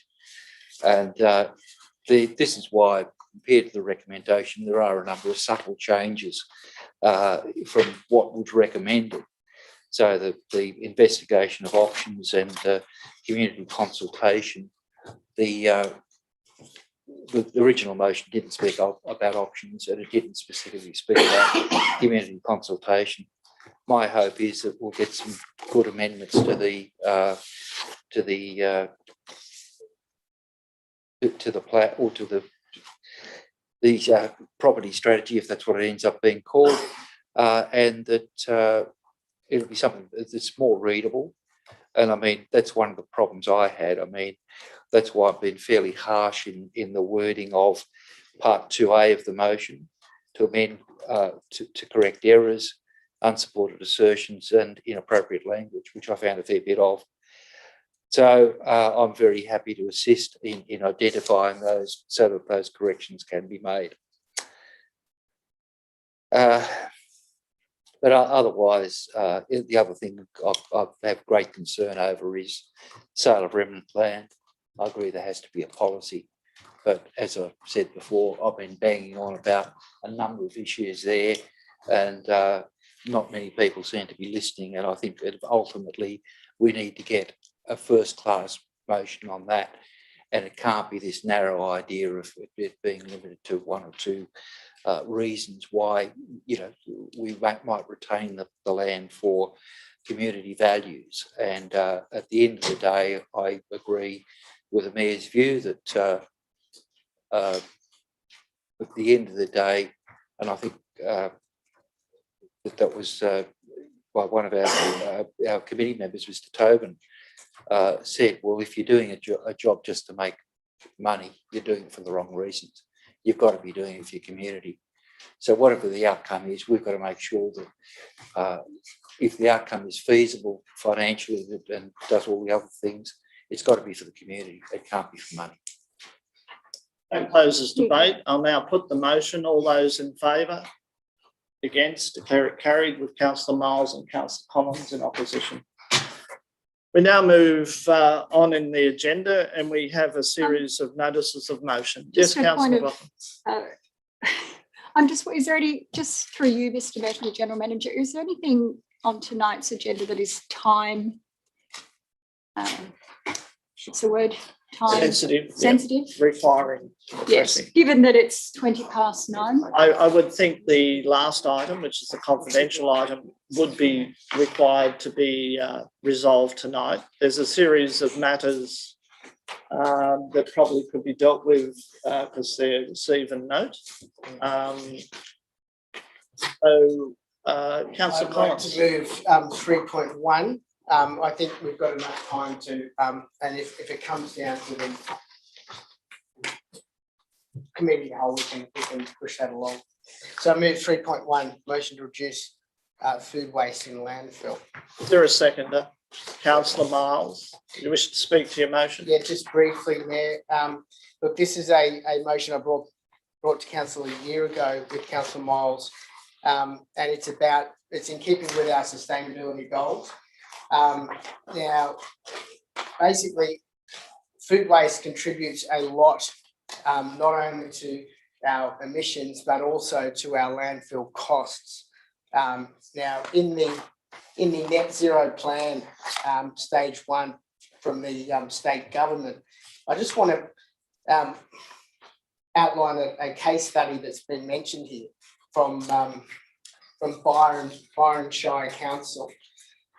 Because about 1 million tonnes of New South Wales food and garden waste and 570,000 tonnes of textile waste are sent to landfill every year. That's 1 million tonnes of food and garden waste.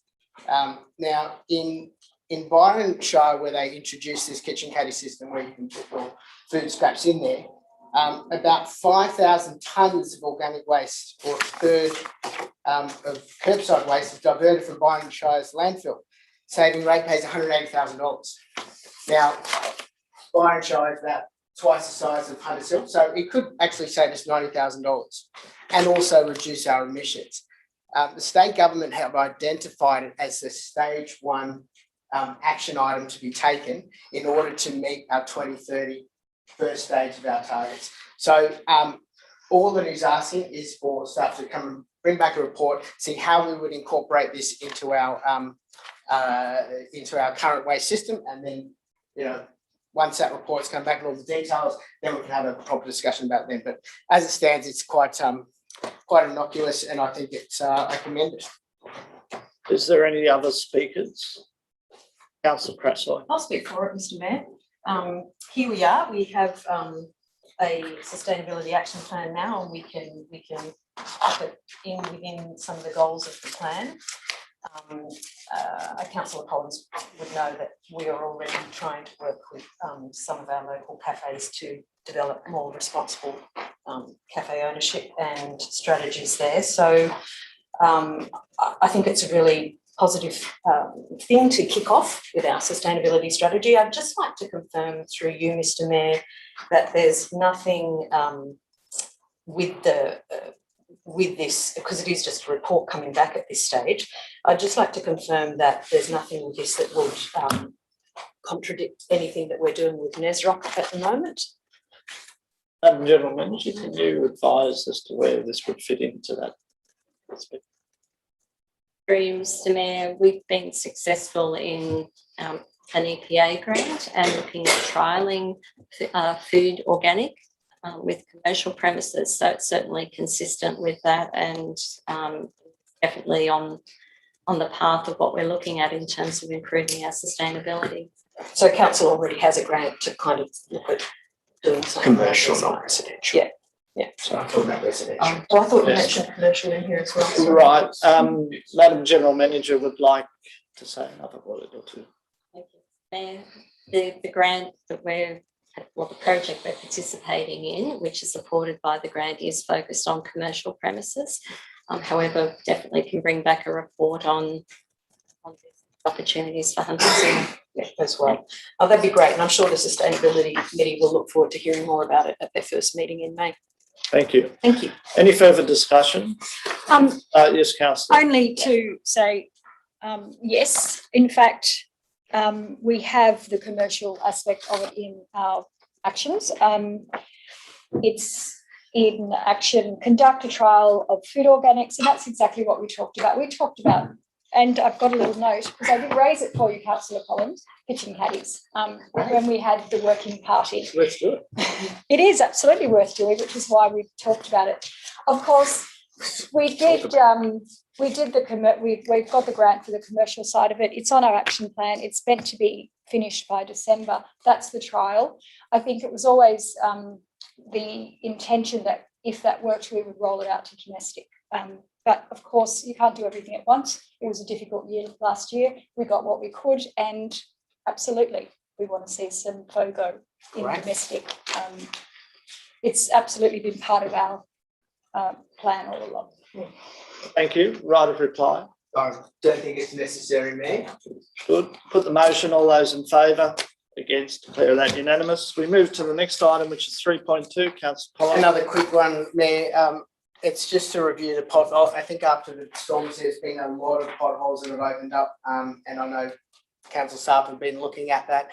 There's been a lot of concern from the community about this is getting worse, and I think it's largely because of the floods that happened recently. This is simply to bring back a report on the status of it. I know it's on High Street, there's quite a lot of them. I know some of them being patched up, but this is just simply asking for a report on the potholes that have been identified. I think a lot of them won't actually be included in our original asset management plan because they might have come up since then. So quite simple. No one wants more potholes. Okay. Councillor Miles has seconded that. Yes. Any further debate? Yes, Councillor. Well, just a question for you, Mr. Mayor.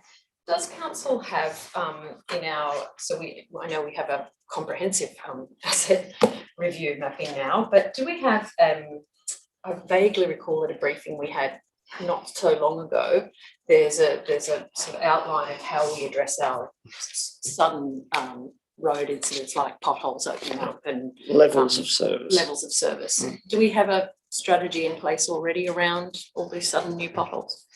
Madam General Mayor, I would assume you would from an operational point, but maybe you'd like to expand on that.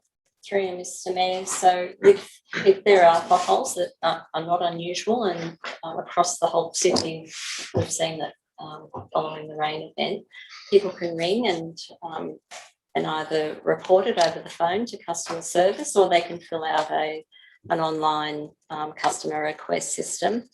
They're then logged through to the works team, and the works team have been going out and progressively filling those, but certainly can bring back a report on the potholes post-storm, what we've filled, and also if there are any outstanding potholes. There's no further discussion. Yes, Councillor. Just a question again, sorry, I was waiting for the other questions. But this is just for Baronia Park. That's correct. What about the potholes in the rest of? I can speak to that if you like. Yeah. Well, I mean, I nearly took a tyre out on Alexandra Street.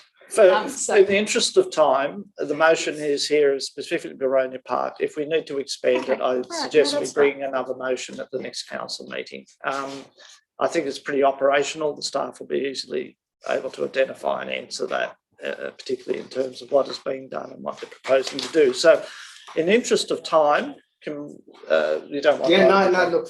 Put the motion. All those in favour? Against? Declare it unanimous.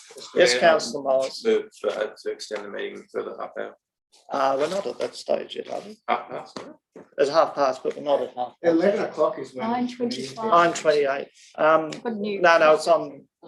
Anyway. Yes, Councillor Miles. Is there a seconder to that? Councillor Sanderson. Put the motion. All those in favour? Declare it carried. You withdrew 3.3, so we move on to 3.4. Again, interest of time, it's fairly self-explanatory. I know that some businesses, particularly in Huntersville Village, are looking to extend trading hours. I think we probably need a more holistic approach, along with what's happened with the LSPS and what's going to be happening with the LEP DCP reviews. So just in the interest of doing this in a more logical fashion rather than applicants coming to us hodgepodge, I think we should go out there and engage with businesses in Huntersville Village, Baronia Park Village, Gladesville, and just see what it is that they are seeking in terms of extension of trading hours, the way that we're interacting with them, with their liquor licences, outdoor seating, all that sort of thing. So it's fairly self-explanatory. We'd like to look at it.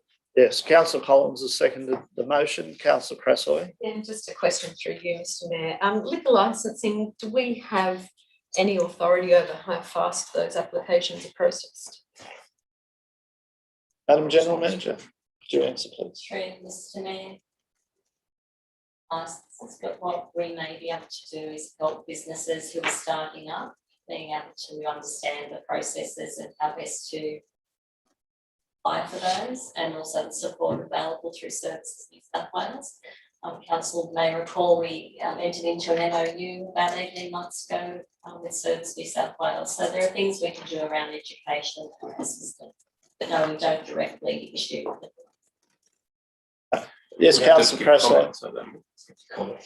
Councillor Crassoy. Just Councillor Miles, if you'd consider just a slight amendment to say to offer support and advice around liquor licence applications. Just to, I mean, we do have to provide. we don't want people getting the impression that it's a fast track. Is there a seconder to that? I'm happy to accept that. Thank you. Okay. Just for clarity though, Mr Mayor, we do have to provide, as council advice, have to provide support or not support for liquor licence applications generally. Council does put an opinion. Thank you. Yes, we have to put an opinion. That's not what I was alluding to, but I'm happy. Yeah. Okay, I think also from memory, there was a joint report done between us and Riot on the night economy. Was that correct, Madam General Manager? A few years ago now, there was I recall coming to council. So I think that should be part to inform this as well, if we have that report. Yeah, okay. Any further discussion? Councillor Miles, right? No, all good. Put the motion. All those in favour? Against? Declare it carried. We now unanimously. We now move to 3.5. Councillor Collins. I think I voted against, Mr Mayor. Did you? I'm sorry. Councillor Sampson voted against. I apologise. Your hand was. Yes, Councillor Collins. Okay, so this is another straightforward motion. When we adopted the code of meeting practice as advised by the state government, within it there is a description of how to manage non-pecuniary conflicts of interest, and there is a clause in there describing what is, as a general rule, a non-pecuniary conflict of interest will be significant where it does not involve a pecuniary interest for the purpose of clause 4.1, but it involves, and if I go down to F, the conferral or loss of a personal benefit other than one conferred or lost as a member of the community or a broader class of people affected by a decision. Now, the issue with this particular clause is that broader class of people is not defined. And so in theory, you could have a significant non-pecuniary conflict of interest where a conferral of a personal benefit is given, but because you're part of a broader class of people, which could be technically one other person in your household, according to this, which doesn't define broader, anything broader than one is two people. My family, 6 in our house. Well, that could be a broader class of people. Could be your street. It could be your team. We need to somehow define what a broader class is, because this basically provides a loophole for councillors to. It effectively makes non-pecuniary, significant non-pecuniary interests. The fact that as long as you can find one other person that is affected by this, then you can rely on this, and then you are not obliged to declare or act on a significant non-pecuniary interest. So the objective here is to specify that for the purpose of this part, a broader class, because you're not allowed to take anything away from this, you can only add. And I understand that the Office of Local Government are conducting a review into this whole into the Model Code of Conduct, and would be very amenable to looking for instances where loopholes have been found or opportunities have been identified by councillors which have allowed them to obtain a personal benefit, but have not that have been covered by poor wording in the model code of conduct. So this basically it helps not only protect the community from councils obtaining a personal benefit, but it also restores faith in the community that councillors are going to act in the interest of the community and not in themselves. And it's always been my belief, I didn't invent it, that that the standard that you walk past is the standard that you accept. And I've seen this standard drop. I've been disappointed with the use of this particular clause, and so I'd like to close it up so it doesn't happen again. Very simple, right to the Office of Local Government to agree. Is there any further debate? Oh, and I might just say one thing, Mr. Mayor, on that. Considering we're talking about something significant about the how councillors are perceived in the community and conduct their roles, I would think that if anybody was to vote against this, they would have the courage to actually stand up and explain why. No. Anyway, is there any further debate? If not, I'll put the motion. All those in favour? Don't really understand. Against? Declare it lost. So Councillor. what was the voting? Well, I'll explain, Councillor Collins. You, Councillor Miles and Councillor McLaughlin were in support. Councillor Crassoy, Councillor Sanderson and myself are not, and I've used my casting vote to maintain the status quo. So we now move on to item 3.6, which is, again, Councillor Collins. Look, another straightforward one, although I would have thought the last one was straightforward. This is about council making a submission. They're looking into the code of meeting practice and how that's going to be applied to all councils. We've realised with the COVID time that we can actually conduct meetings by Zoom, and it has been convenient for a lot of people. At the end of the day, whilst it's always nicer to have meetings in person, there are reasons why some, well, I mean, might not think so, Councillor Crassoy, but I would actually rather have a meeting in person. But at certain times where it's difficult, I have kids that I have to look after or have work or something like that. And what I want future councils, people that are thinking about standing up for council at the next election, I would encourage anybody, regardless of your political leanings, to put your hand up for Hunters Hill Council if you can, because we really do need some change around here. I want to encourage people that may not be able to commit to coming in to this particular meeting because whether it's care responsibilities or professional responsibilities, but still have a lot to contribute, because we need this council to be more diverse. It is not diverse on many fronts. Gender, it's not diverse. We've only got 2 out of 6 councillors. 50% of the community are female, and only 33% of this council, 28% when we had the mayor. With age, the median age of Hunters Hill is 43, only 33% under the age of 43. We've got all sorts of the situations that we have, and anything that would encourage people that have, how do I put this? If you are busy and you would generally find it difficult to make it to a council meeting because you have so many other responsibilities, you're exactly what this council needs. So we need to make it as easy as possible for people that have professional skills, that have a wider range of experience. So that's what this is about. Is there any further debate? Councillor Sanderson. Yes, Mr. Mayor, I just point out that local government New South Wales are looking into this, and I think I'd prefer to be guided by them. I note also that Councillor Collins' motion is rather narrow. It seems to be for carer responsibilities only. I think that well, I'm not interested. I'll wait for local government New South Wales to pursue the matter. Well, so you don't want to make a submission? No, Councillor Okay. Collins, Councillor Sanderson has made his point. Any further debate? I'll have. Well, No, sorry.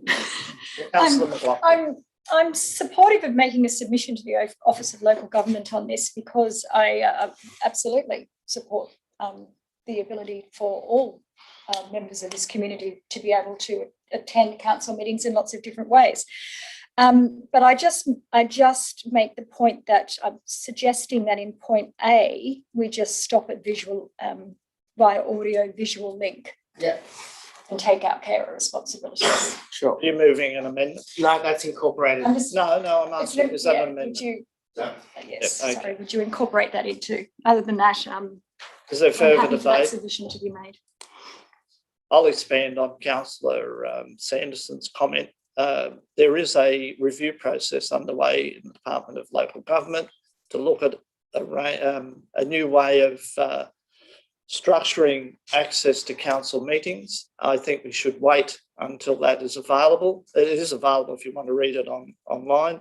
And they talk about permitting audio links or carers or disabilities to three meetings a year. So I think it'd be a bit premature of us to be putting forward a very open request when you should be mindful of what is actually being proposed and going on exhibition. So I can't support this. Right of reply. Yeah, look, it's if LG New South Wales is doing that, that's great. No, local government. Obviously, okay. So we are making a submission to this, and as that's how it's affected our council, there's absolutely nothing wrong with us voicing our view as one of the 140 or whatever councils there are, that we believe that having remote meetings ability will increase the diversity at our council. And But you haven't seen the proposed policy. So I'm sorry, are you speaking now or am I? You can speak, yes, but I just you shouldn't interrupt me. That's not proper. So for us to make a submission based on our experience, it is a great opportunity to take leadership amongst other councils to say we see this as a way to get more diversity at our council. And you know, I probably looked at care responsibilities because that's sort of my biggest difficulty getting here. But you know, whatever. And you know, I thank Councillor McLaughlin for pointing that out. We need more diversity. We have the right to make a submission. We should, if we believe in something. And so I commend this. Thank you. I now put the motion. All those in favour, against, declaring carried. We now move to, can we deal with a whole lot of receiving notes, Madam General Manager? You advise which of those, unless can we just read them out and anybody that has an issue with them?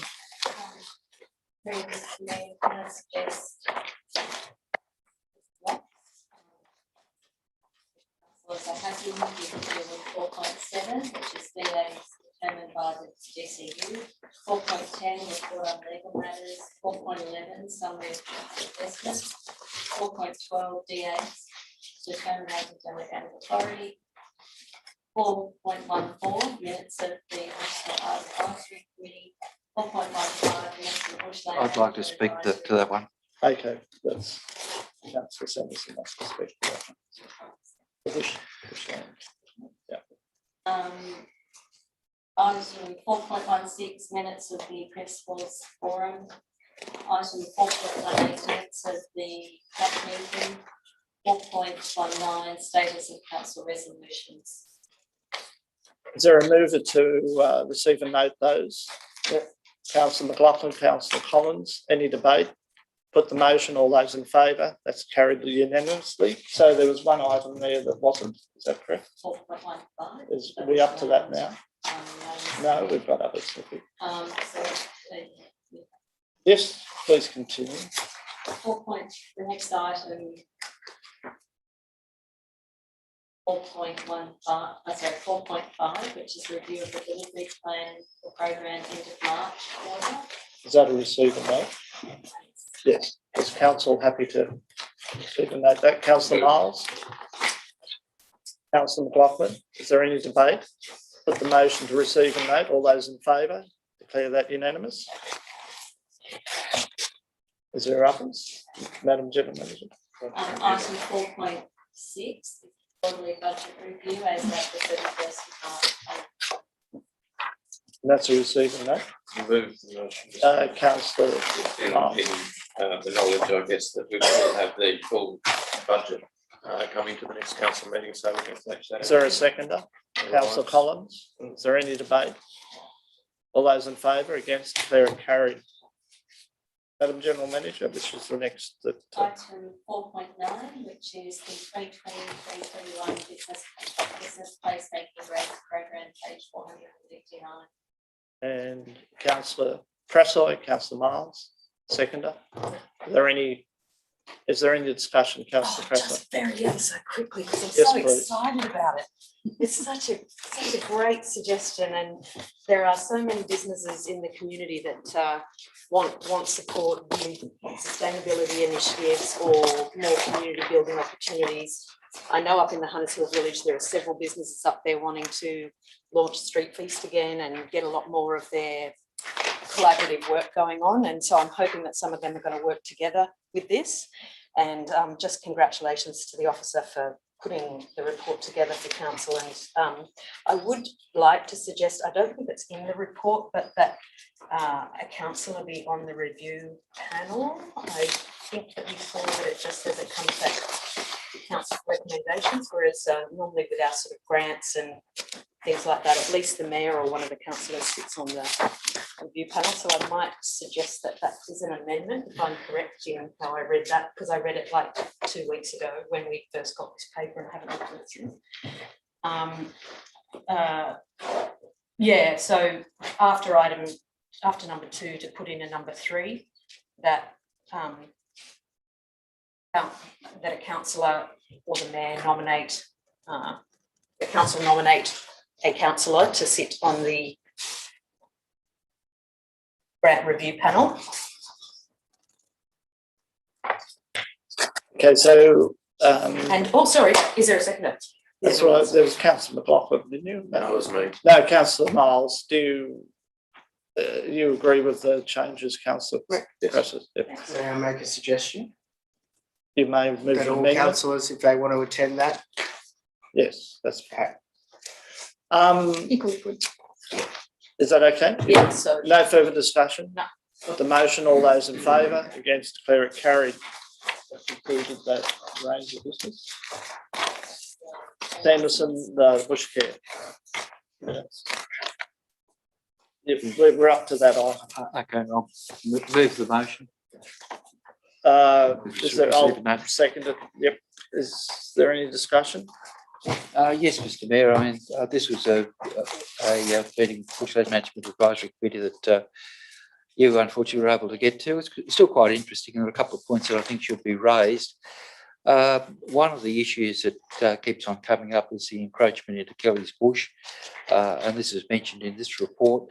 It's occurring on both ends, one from Nelson Parade, the other one from Alfred Street, and I hope we can do something about sorting that out fairly soon, particularly in view of the fact that we've got the Kelly's Bush 50th anniversary celebration coming up. Another matter that came up was also the aerial surveillance to do mapping of our tree canopy. I wonder through you, Mr. Mayor, if I could ask a question. I mean, at that particular meeting, we were advised by staff that question or the quotes had been requested. Where are we up to with that proposal to have the tree mapping done? Madam General Manager, can you assist? Through you, Mr. Mayor, we'll provide advice to the councillors separately and take that on notice. Okay. Okay, so those dealt with that matter, Councillor. Yeah, any further discussion? There was another one that was raised, and that's the matter of balloon weed growing. We're going to run out of time. Okay, all right, leave it at that.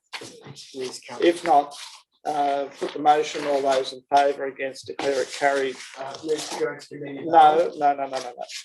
I have an urgent item of correspondence which I'd like to table for council under item 5. And I have copies here, and I've provided a copy to the staff.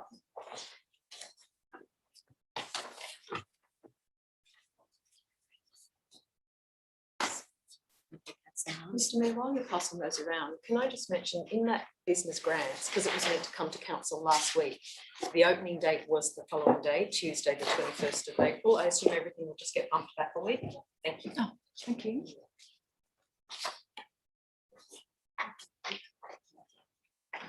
So take a moment to read. Council today received a determination in relation to Nelson Parade, and that advice has been formally provided, and it's in favour of proceeding with the removal of the contamination as proposed in the Hunters Hill remediation project.